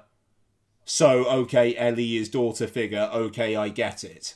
It's lazy though, isn't it? It's lazy as fuck. It is. Pascal plays it really, really well, but that doesn't excuse the laziness. I agree. Can't say that I loved... Don't get me wrong, it was fucking awesome to have Ellie in it, in the flashback scene. Like, just looking at her, it's like, oh my god, it's fucking Ellie. Like, and the voice as well, it's like, it just takes the you voice back was to a place. The voice was... I get it, because she is Ellie. Yeah. But when she was talking, it was like, that's Ellie talking. Yeah. that's very odd. Yeah. And okay, fine, she's her mum, so you can kind of excuse it, but still. And she just, she still looks like the game character, but just a little bit older, which, Older, she yeah. is, but the capture of how she looks for the game is just bonkers. Yeah. And then have you listened to this week's Last of Us podcast? Because obviously she's on that, isn't she? So, is she? Yeah. Great. I haven't listened to any of them since episode 3, because I'm just literally, just at some point, I'm just going to fucking tear through them. I think now the season's ended, I'm like, right, I'm going to tear through them. It's mint having her on the podcast, to be fair. It's really good. The last podcast is the most entertaining of the lot. She's great as Ashley Johnson. Yeah. She's been about in other things as well, and she's like a really, really sparky presence. I'm a fan of hers. Yeah. And I thought she played that really well as well. Those initial scenes, like her with Marlene, and it's horrible. It's fucking it's fucking horrible. It's really, really heartbreaking, but it's one of the few things that actually has been like horrible in a season of The Last of Us. Which is weird. Yeah, it's not the way it should be. But yeah, I can't. I'm really conflicted about whether I hate or like the fact that you're given a reason for Ellie's immunity. I like that it absolutely makes sense that nobody else has it. Yeah, I suppose. What is it? Is it because her face looks like it was drawn on a balloon? No. Leave her alone. It does look like it was drawn on a balloon, though. Her mum is like giving birth and she's still attached by the umbilical cord, and an infected comes in and bites her basically while giving birth. But then she cuts the cord So- quickly. Yeah. So like the cordyceps in her brain are like there, but they make the cordyceps think that if like she gets bitten, it makes the cordyceps think that she's already actually been infected, whereas she's more just like asymptomatic. So I mean, that's a question. If Ellie bit someone, is she a carrier? would they be infected? Yeah. An asymptomatic carrier. Maybe. Give it a go. Oh, no, That'd no. be interesting. She bites David, but then he doesn't live long enough to see whether that would do anything. Yeah, you don't see that. No. Maybe you need to explore that. Maybe they do. Just having to go around bite people. Yeah. Yeah, really disappointed, to be honest, in the ending of it. So, to alleviate my disappointment, I'm going to play it. Legit? I'm fucking playing The Last of Us Part 2. I have played the first couple of hours several times. I've played the first couple of hours twice. So It's just the Abby thing. I can't get past it. Yeah, I just... People say you do. Like, literally, a guy on my team, like, I was talking to, like, because he asked me if I'd, like, watch the finale, and he was like, oh, you play part 2. I was like, I just can't get past the fact that you're playing the person who kills Joel. And he was just like, just stick with it. I just want to walk off a You cliff know, or Yeah, something. for me, that sounds a little bit like, it gets really good around Really good episode in 11. Yeah. No, but I mean, No, because it's you like, hate it's her. obvious. You hate her. But it's obviously got a point. I just gotta fucking settle in and just get on it. Like that, yeah. And I'll talk about it in what we've been up to. Nice.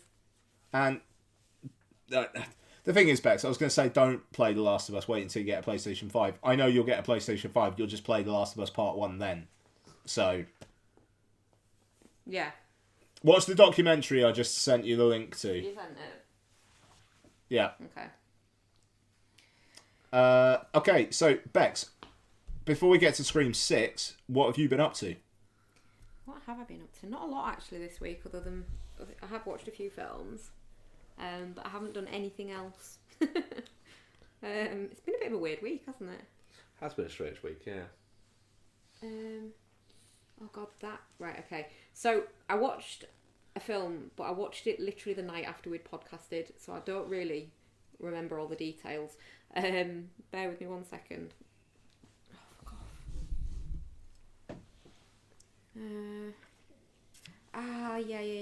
Yeah, no, I do.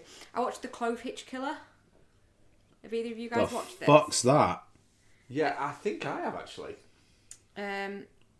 So basically, there's this place, and there's a serial killer that is killing women and leaving them like bound and stuff, like with their pantyhose and stuff like that, and then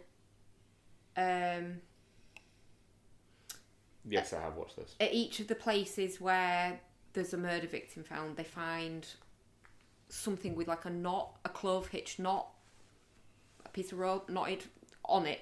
So they call it Clove Hitch Killer. Yeah, and I don't want to give too much away in because it is a strong recommend.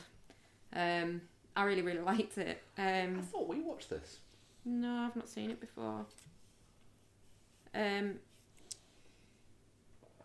It's not too grim, Ian. Can I make a request that you watch it and we could talk about it next week? Oh, God. Okay, just remind me. I'll try. Okay. It's not too grim. Watch it. Cool. It's a bit grim. Basically, this. What's it on? It's what did I watch it on? Hang on a sec. Pornhub. There's a bit of porny stuff in it. Not action. References. It's on Netflix and Prime. Okay. All right. Remind me. Okay. Yeah, I'd just be really interested to get your take on it, to be honest. And then I Okay. watched Atlantis: The Lost Empire because I fucking love that film. It's such an underrated Disney movie. It is a cracker. It was good. And then I tried watching it. I watched about half an hour of Atlantis too. Yeah, it's not good that one. No, it's not. But yeah, Atlantis is just fucking mint. I also watched First Reformed. This is the feel-good Sunday movie that I referred to last week that I didn't finish. You finished it now, have you? Yeah. It's so fucking bleak. It is so bleak. It's so good though. It's very, very good, but it's so bleak. It is, yeah. Like it's just got this buzz of like it's gonna get bleaker all the way through it. You just sat there like, oh, no, oh no. Now he's shot himself in the face because he was sad about the climate. Oh no, and then it climaxes in. He's wrapped in barbed wire now. Yep. Yeah, bleak. real bleak, but real fucking good. Yeah, Really great performance. Schrader goes for it on that one, doesn't he? You are. Schrader goes for it on Yeah, that he really one. does, yeah. Absolute fucking powerhouse performance from Ethan Hawke, though. Yes, yeah, very much so. And even, what's her name? That bug-eyed actress doesn't annoy me as much in this. What's she fucking called? Amanda Seyfried. That's it. Although she has far too professionally blown out hair all the way through this movie for someone that's supposed to live like she lives. So yeah. I also watched the first Scream. We watched that together, didn't we? Yes. Have you already talked about it? I spoke about it. I was bored. I really like it. I only watched it like a few weeks back as well, but I wanted to rewatch it with you. Yeah, I do you know what? Every time I watch it, I like it a little bit more. So, yeah. And then I also watched Scream 4 in preparation for the return of Kirby. Of course, yeah. Nice. It's a fucking bonkers film, is Scream 4. But I think watching those two specifically before watching the new one was good prep, because they're both just kind of fun slashers. Whereas I think Scream 2, I think, gets a little bit bogged down with itself. Scream 3 is just fucking weird. And there's the Parker Posey element to take into account. You say weird, I say great. But then 4 and 5 are just like really returning to form for me. So yeah, really, really enjoyed them. And then I also watched Bodies, Bodies, Bodies finally. What did you think to Bodies, Bodies, Bodies? 'Cause I really liked it. Yeah. Do you know what? The kids in it are kind of annoying, but the film itself is skewering the kids for being annoying. It's like, it's not showing you their behaviour and going, yeah, this is how people are and this is fine. It's making fun of those behaviours a little bit, like the Gen Z behaviours. And the way that they talk as well, like they all think they're so fucking profound. So yeah, I really liked that about it. And then I messaged you, didn't I? Because you'd gone to bed because you were on an early, and I was watching it. And I was like, what is it with this generation and not being able to wear anything that covers their stomach? So many crop tops. But yeah, I thought it was good. I thought it built the tension really well, you know. And then when it gets to the end, it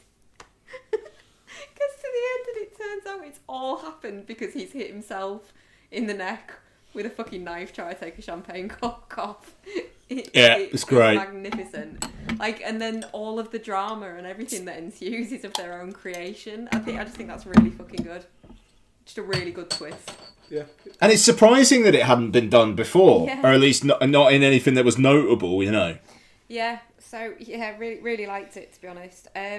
Oh, and I've got one that I haven't put on my letterbox list, so I'll do that now. I also watched House on Haunted Hill. What, the Jeffrey Rush? Yeah. Nice. It's a weird film, eh, guys? Isn't it? Yeah, it's a weird one, that one. It's an odd one. Yeah. I don't know that I have an awful lot to say about it, really. 'Cause it's Apart not from very good. It's just real fucking weird, and it's got a cast that's very much of the moment of its time, isn't it? Who is it? It's Famke Janssen. Ali Larter. Is it? Yeah. Fucking hell. I feel like the woman that plays the mum in The Parent Trap, but that might be wrong. Tay Diggs. It's Tay Diggs, isn't it? Yeah, of course it is. And hang on.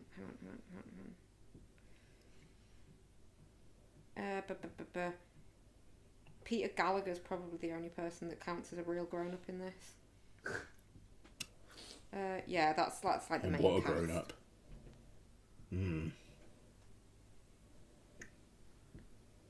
But yeah, it's very much like you're watching it like, God, all of these people are just like gone now. They've just disappeared. Yeah, not many of them exist. No, not within the entertainment sphere. Lost in No. a snap. So yeah, that's me. Legit. Okay.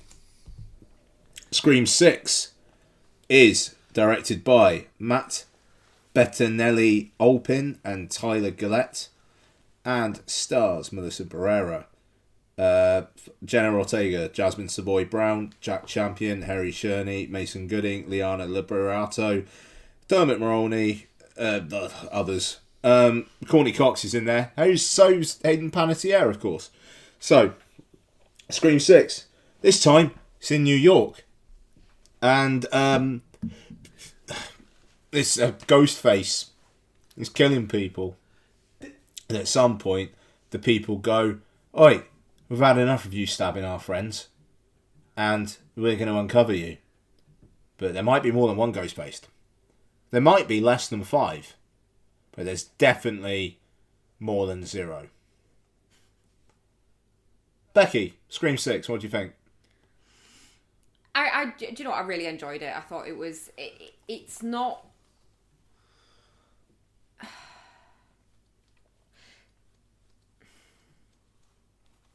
don't know. I haven't really organised my thoughts fully on it yet. I did really like it. I did really enjoy it.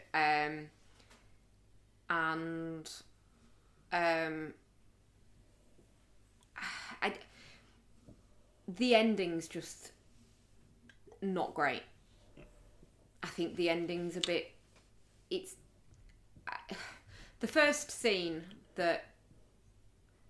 I mean, obviously this only came out last Friday, so if you haven't seen it, stop listening. But We're all spoilers all the time. yeah, the first scene that he is in, I was like, yeah, he's definitely the killer.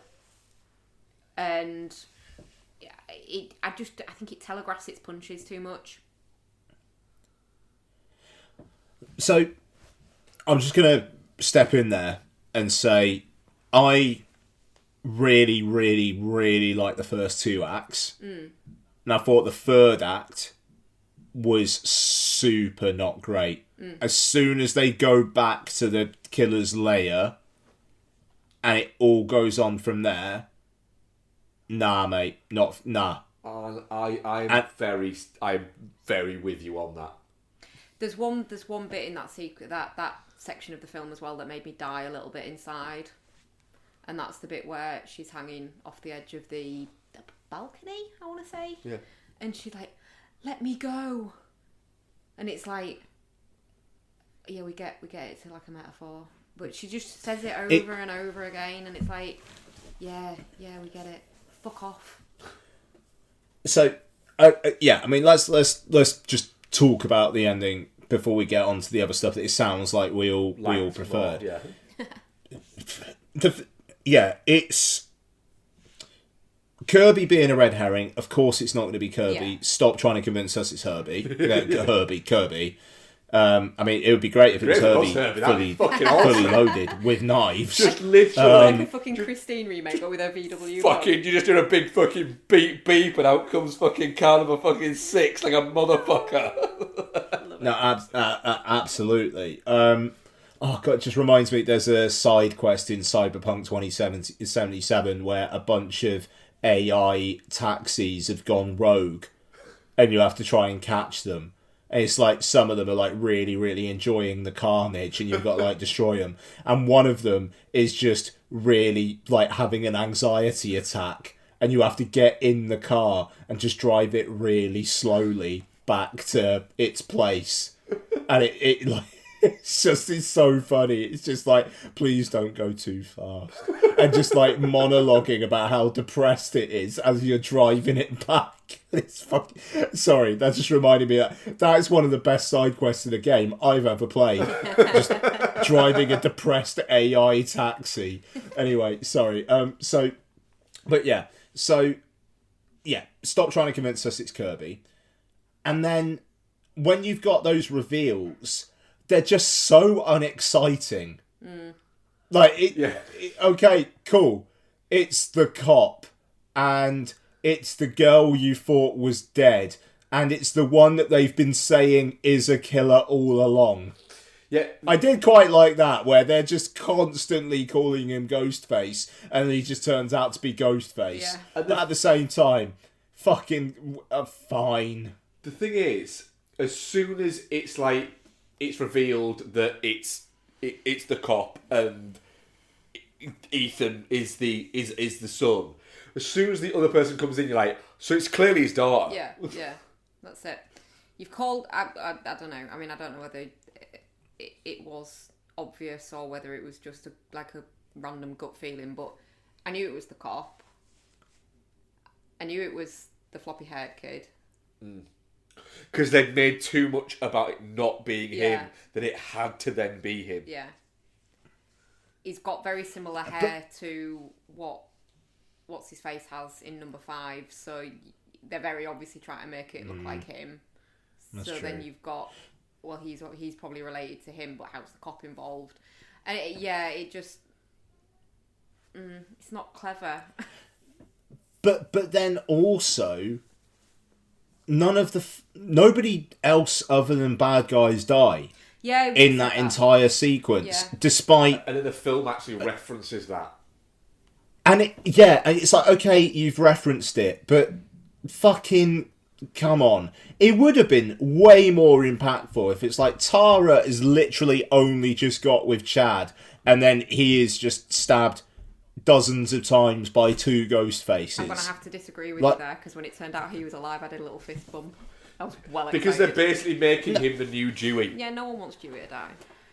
No, yeah, I get that, but at the same time, it is just that was a lot of stabs. It was, yeah. That was all the stab, and it just they established them as the core 4 at the start, and then you think that basically all of them apart from Sam, you're thinking at one point they're dead or are going to die. Yeah. And then they don't. And then it's just like, right, okay, so we're just going to do another one in a couple of years then, where maybe one of them dies, maybe. And they made this whole big deal about, the rules are completely different. This is a franchise. Anyone can die. Anyone can die. We could die. We could be the killer. Legacy characters can die. Blah, blah, blah, blah. And then nobody fucking dies. You mean from the most irritating as fuck character you can get in a film? You hate Mindy, don't you? She's fucking horrendous as a character. Was Chad the one that you turned around on? Is Chad her brother? Yeah. Yes. Yeah. Because in the first one, good. He was generic fucking skin job. In this one, he was fun and charming and actually had like a personality and depth, and he seems to have had growth from the actual the experience. Yeah. It's made him a better person. Like he's a real human being rather than just literally a Chad. Yeah. Yeah, and you buy that he had a girlfriend in the last one who was killed, but you buy, okay, him and Jenna Ortega now a thing. Yeah. Like, why not? That's protective over her, that he's now started to. He's seen her as they've just been friends, and he's now seen her as something different. And that makes sense. That relationship makes sense. His sister not dying doesn't make sense. Well, only because you hate her. No, but it makes sense that she's the one who dies. But they're the core 4. It's the first hour and 10 of it is really good. It's really strong. The weirdness of going, we're taking it out of Woodsboro. Wait, what? Been out of Woodsboro. It's been out of Woodsboro since the second one. Second one, third one. Fourth one's back in Woodsboro. Yeah. Yeah, but second and third are out. More have been out of Woodsboro. Yeah, and I thought they played the New York stuff well, though. Like they, well, yeah. The fucking opening with Samara Weaving was awesome. Well, so that opening, me and you both raised the same point, Rebecca. It's always sadder when pretty people die. And it should be illegal to kill a film character wearing that dress. Yeah. Yeah. But when she was cast, we all said she's clearly she's obviously credits in the opening. Yeah. I didn't know. So when she popped up, it was like, oh, and then I think you did know and have forgotten. Oh, maybe I've willfully forgotten. Yeah.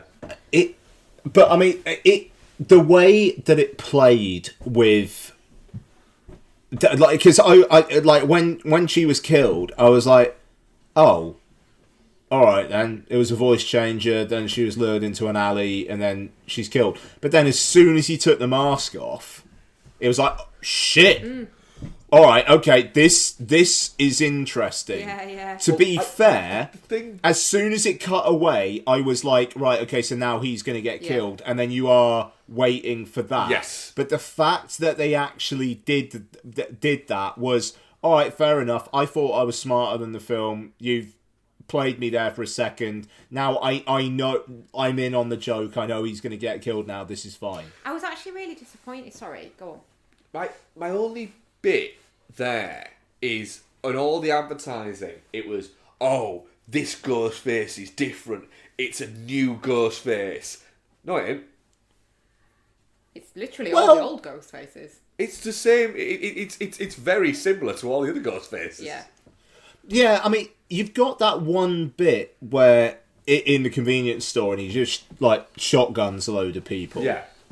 And there is that, and like that whole bit before the title, where it was like, "Who gives a fuck about movies?"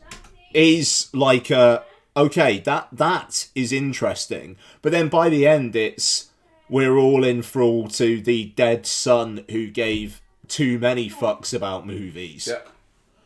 You know, and then it's like, oh, okay, so you did actually give about movies. You know, it I don't know.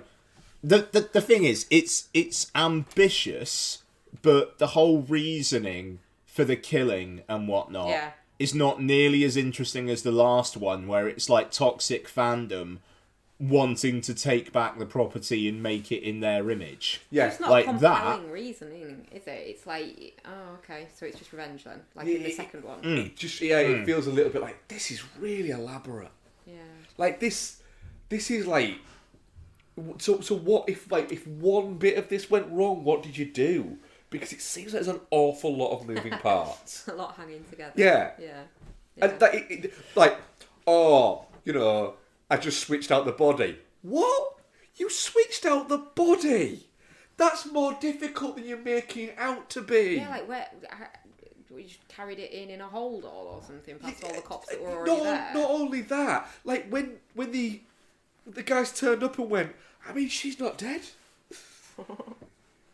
At what point did he switch the body? Yeah. That's what I was going to say. Sorry, I was actually really disappointed because I thought it was going to do some real interesting shit where we as the audience find out really early on who the killer is, and then it builds something around that, and then it just didn't. Yeah. I thought that, but then I thought that. But then, right, it's gonna sound really bad. I thought that when he pulled off the mask and thought, oh, when he started to pull off the mask and thought, oh, this is interesting. We know who the killer is, and that's interesting. And then when he pulled off the mask, went, nope, he's dying because we're not going to be following the adventures of that fucking guy because he's not handsome enough or interesting enough looking.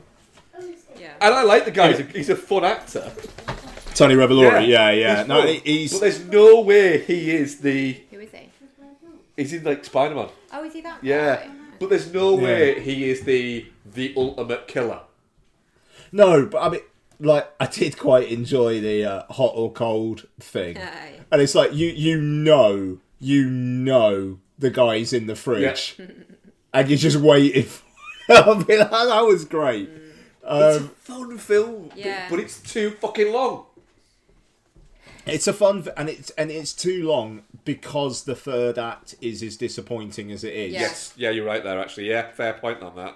It doesn't earn its length. I've not thought about it like that. Yeah. But I mean, because you know, even, like the sequence with the ladder is great.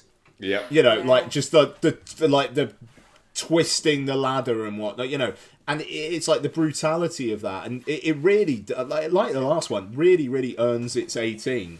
Yeah. You know, these are gnarly films. It's putting some real fucking real welly into those fucking stabs, isn't it? Like you can see that they are like. I think in the earlier ones, it's just a bit like it goes through people like a fucking hot knife through butter. Whereas you can really see like the stabbing is fucking grim. Yeah, there's some tension Yeah. to the actual stat. Yeah. But I mean, you look at how many people actually died in this one, which is a weird thing to go. I'm disappointed by the amount of people who died. But you've got the two would-be killers at the start. Well, the one killer and the would-be killer in the fridge. And aside from that, you got Mindy's girlfriend, the people in the convenience store. But they're incidental characters. They're non-playable characters. Yeah, who are straight up incidental characters. Does anyone else die? Mara Weaving, and that's it. Yeah. But okay. So many people nearly die. Gail's chippy dies. Oh, might not Gail's be dead. nameless boyfriend. Yeah. But he might not be dead. But literally, it almost seems like the ETAs might have got to the fucking hospital and gone, fuck shit, we didn't check on that guy. Oh, fuck. Do we go back? Maybe And we then they should just go back and he's like, oh, he's got a weak pulse as well. What a miracle. They go back and the Courtney guy's Cox just thing. sat, just on a chair, just going, the fuck, guys? The Courtney Cox one 100% felt like Courtney Cox made them wait until the day before the final cut was due to make a decision on whether she was going to be dead or not. Yeah. Like, that was... The fact that she's pronounced as still alive off screen. Yeah. Oh, Gail's alright as well. Yeah, she's got a weak pulse. Like, it just... They should have killed her. To be fair, what do we actually need Gail Weathers in these films for at this point? One of my main issues, and it's going to sound really horrible, but because it is, but one of my main issues with the fact that she didn't die is we're going to have to look at that distracting fucking face again in the next one. Busy, innit? It's and A lot going on. that's the kind of plastic surgery that actually harms a performance. Yeah. Yes. Because you can't emote. Yeah. You know, the sequence in the one from last year, her scene with David Arquette, where he's really trying and she looks like she's trying, but you can't tell. It's not great. It's not great, but It should have taken the opportunity to kill her off, and then that's all the legacy characters gone, really, because Sydney's she's just distancing herself from it all. It's gonna be brutal when you get to Scream 10 and Sydney's in it again because Neve Campbell's got a paycheck. Like that, it just there's some Jamie Lee Curtis Halloween vibes to that, you know, and I don't know, and I mean It'll be something I will someone's say, coming after a kid. What? yeah, exactly, yeah. Give it 15 years, that'll be exactly what it is. I liked Melissa Barrera more in this one. Yeah, I did as well, actually. Yeah, she's not great in 5, but she's very good in this. Yeah. Jenna Ortega, I am stunned she wasn't killed off just because she's Jenna Ortega. That weirded me out, actually. And the thing is, like, this leaked screenplay came out, and I read bits of it, drunk, a few weeks back. And the thing is, it was weird because parts of it were absolutely dead on, and parts of it weren't. And it was cool because it was tripping me up, but also, like, every now and then validating things. So, like, the killers, it was right, but So you the knew who end, the killers were?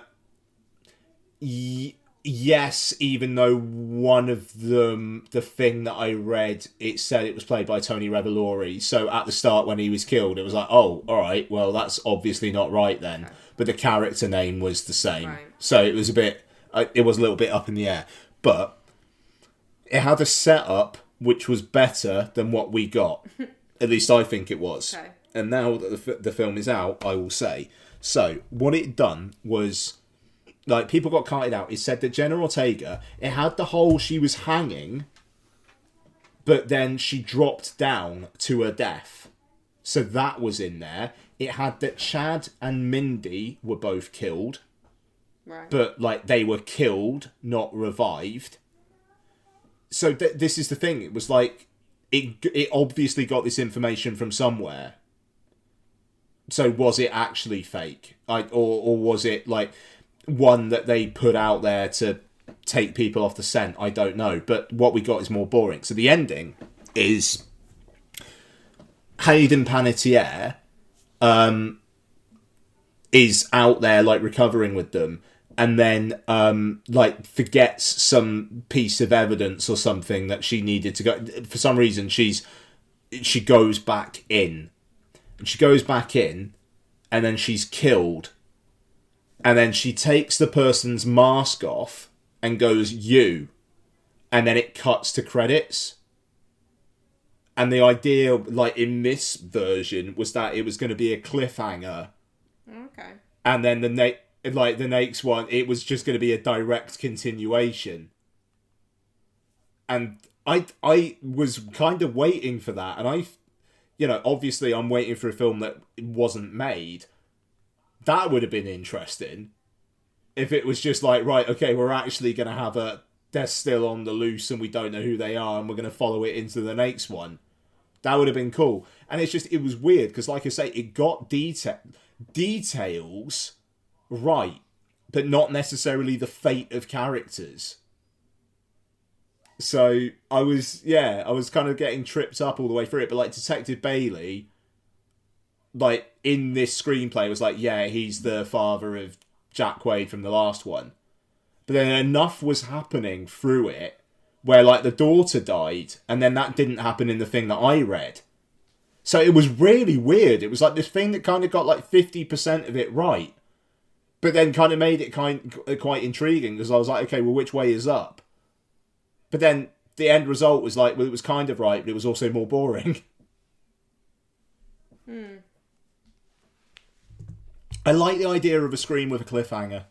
Yeah, it would be quite nice to have a Scream with a cliffhanger. Have a sequel that is a proper sequel rather than just another story.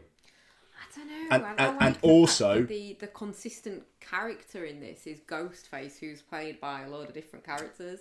I think it's quite good from that point of view. But also, one last thing that I realised I've been speaking those.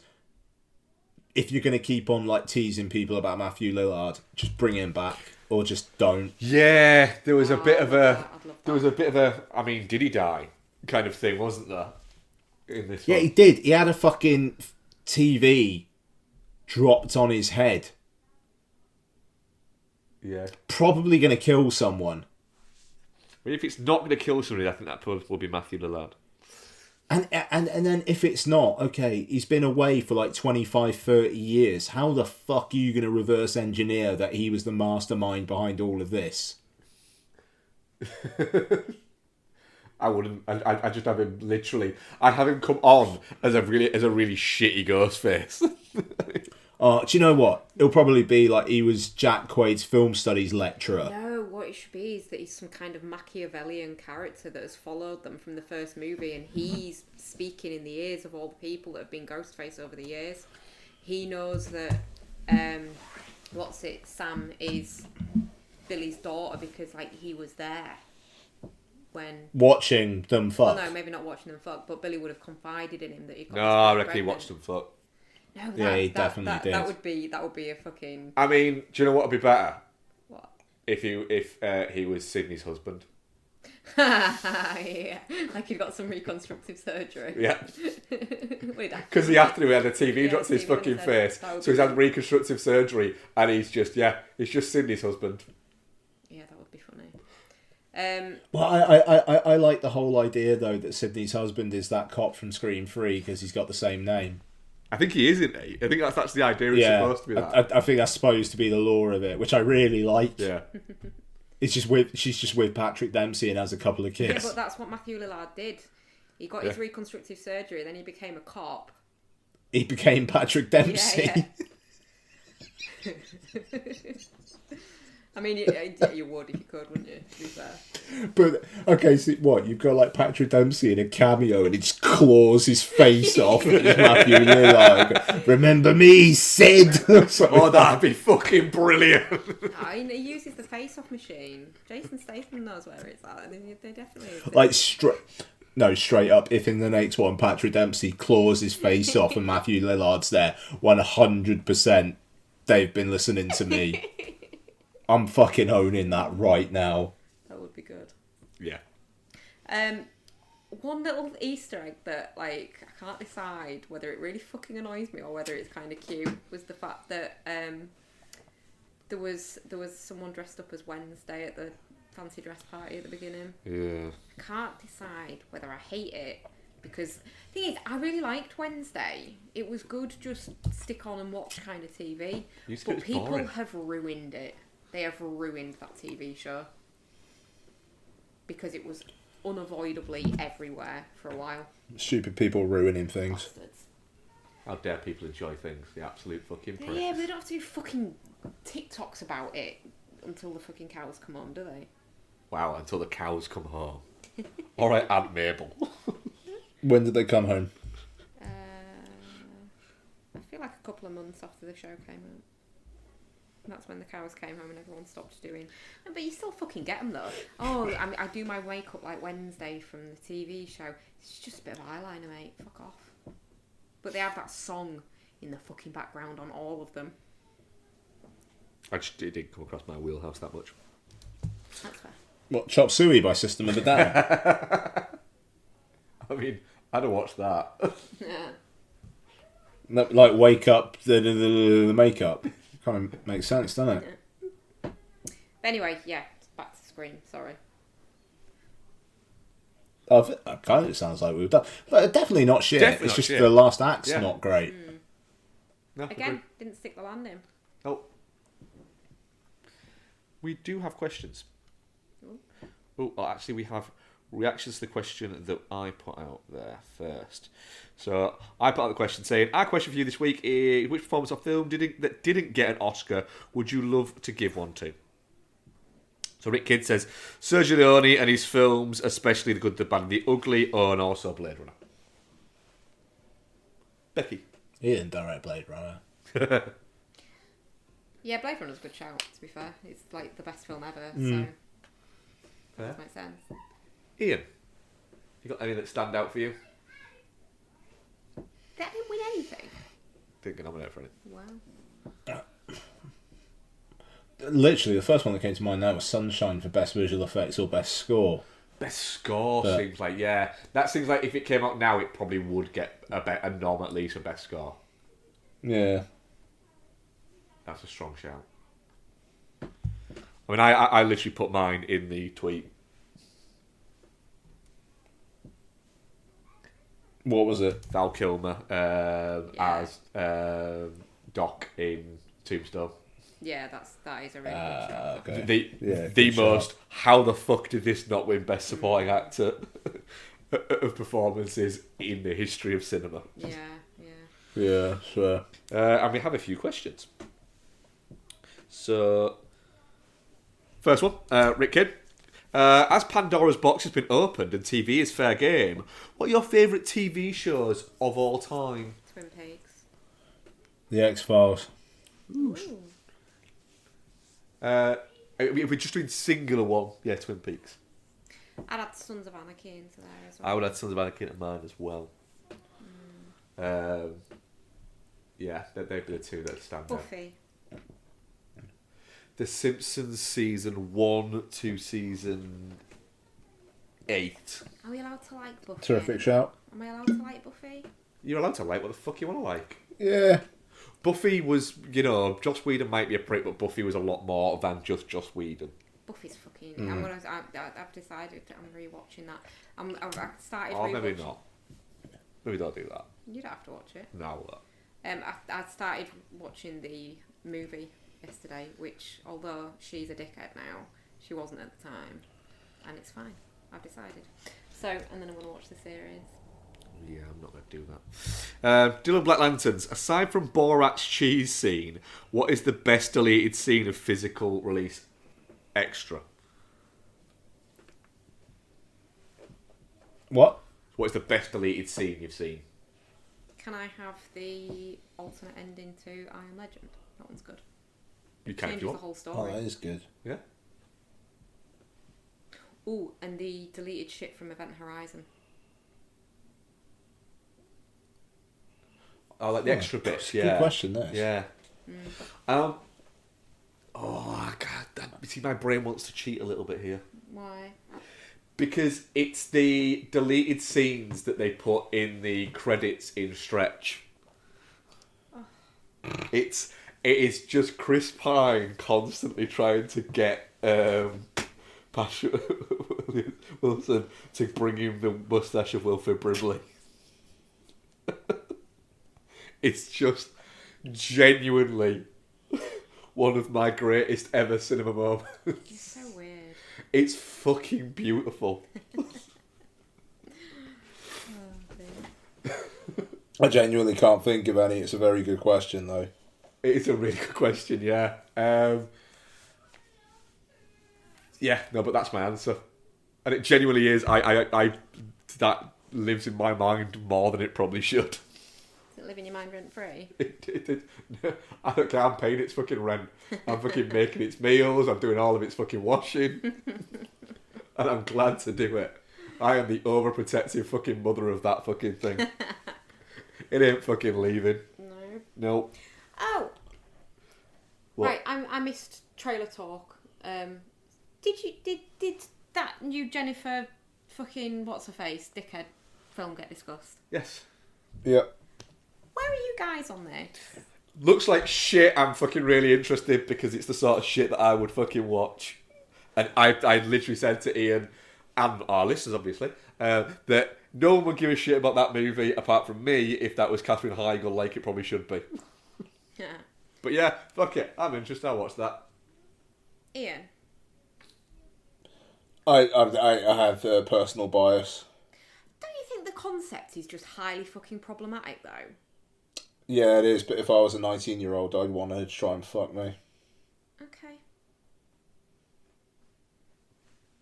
I just think it's fucking gross. And I But don't... part of that is because you don't like Jennifer Lawrence, No, Becky. if it was any 30-odd-year-old actress being paid to fuck a 19-year-old boy by his parents, I'd find it problematic. And if it was a 30-odd-year-old guy being paid by some girl's parents that was 19 to fuck her, you'd both find it problematic too.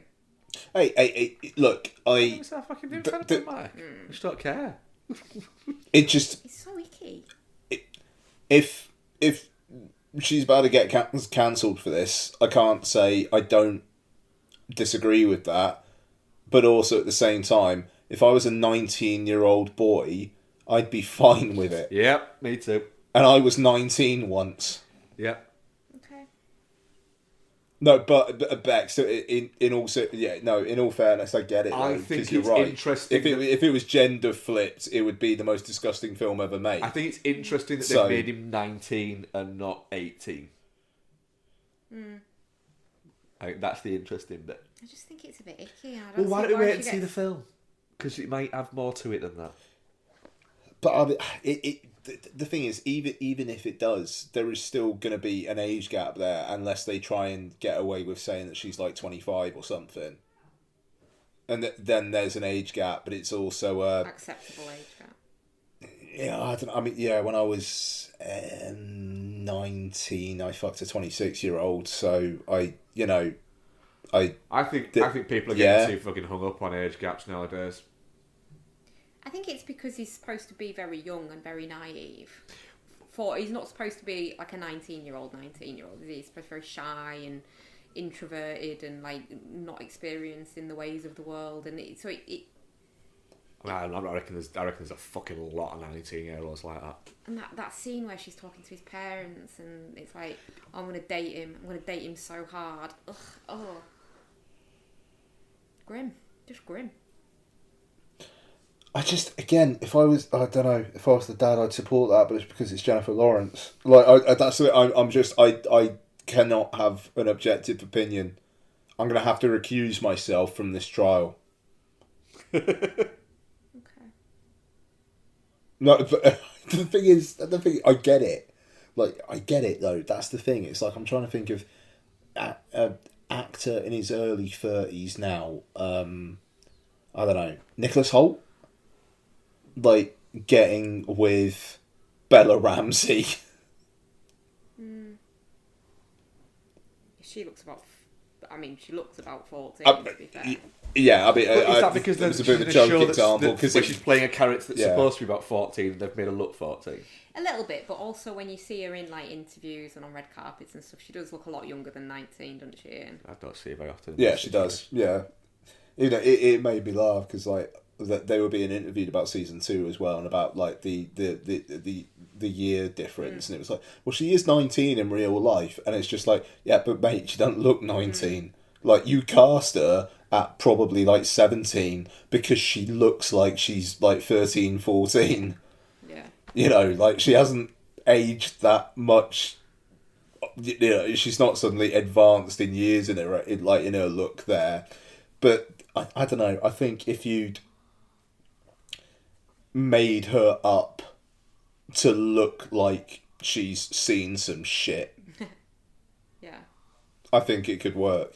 But no. I mean, Bex, you're right though. I mean, I'm trying to get past my bias, and it is a fucking weird premise. It is, and it is one that's going to be interesting to see how it's received because it's probably going to point out some double standards. Fuck, yeah, absolutely. But this double standard something known have existed for years. Yeah, exactly. I also, though, because it's a big studio Hollywood comedy in a world where big studio Hollywood comedies just don't exist anymore, I could also see it dying on its arse and just being completely ignored. And then nobody will talk about it. I kind of almost feel like maybe just no one talks about it because nobody wants to talk about it because nobody wants to address it. Oh, I think people will talk about it. But no one will I'm see it. surprised there's not been more like chatter about it. Which makes me think there must be more to it. Yeah, but no. But no, it's... But it chatter in what way, Bex? Like, I'm surprised that the trailer's dropped and there's not more people going, hang on a second, how is this even a fucking thing? This is gross. There's plenty of people doing Is that. there? Because it's Jennifer Lawrence. But the ones who aren't, it's because it's Jennifer Lawrence and people like Jennifer Lawrence.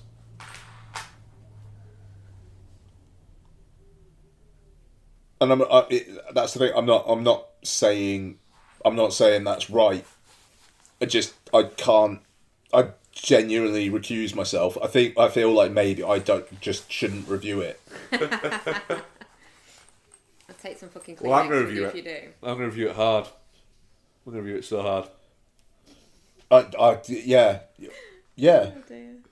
I mean, I'd like to review it hard, but let's face it, I'm getting old. That's not going to happen. Or at least if it does happen, it's going to happen for a very short period of time. Oh dear me. Anyway, now that we've really brought the tone down. It's me hosting. So, coming up... Right, so this might be a bit of a discussion. Coming up this week is Shazam! Fury of the Gods. Yep. That film's still happening.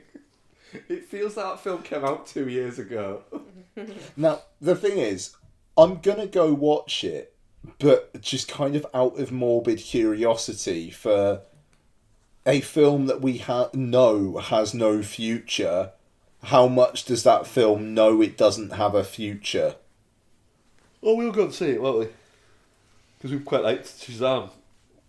Yeah, I'm kind of keen for it, to be honest. Yeah, let's give it a go.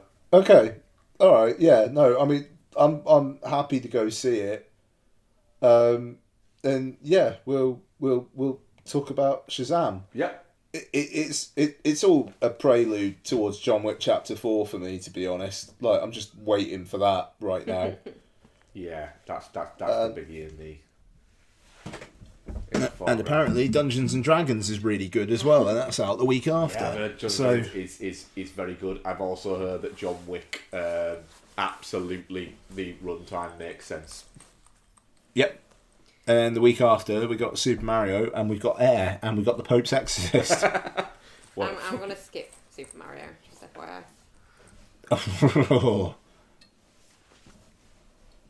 I'm not. Fair enough. It's like almost more anticipated than John Wick Chapter 4. I think those trailers look fucking ace. I cannot wait to see him race on the Rainbow Road. Nice. I'm just heavy keen for like Mission Impossible. That's like June, July time, isn't it? Yeah, you got a fair while for that shit. Yeah. Keep this level of So you may as well watch Super Mario. Yeah. Yeah, maybe. Looks fun. I've just followed a Mission Impossible podcast that's got 252 episodes, so I'm gonna dive into that. Oh, is that like The Fuse?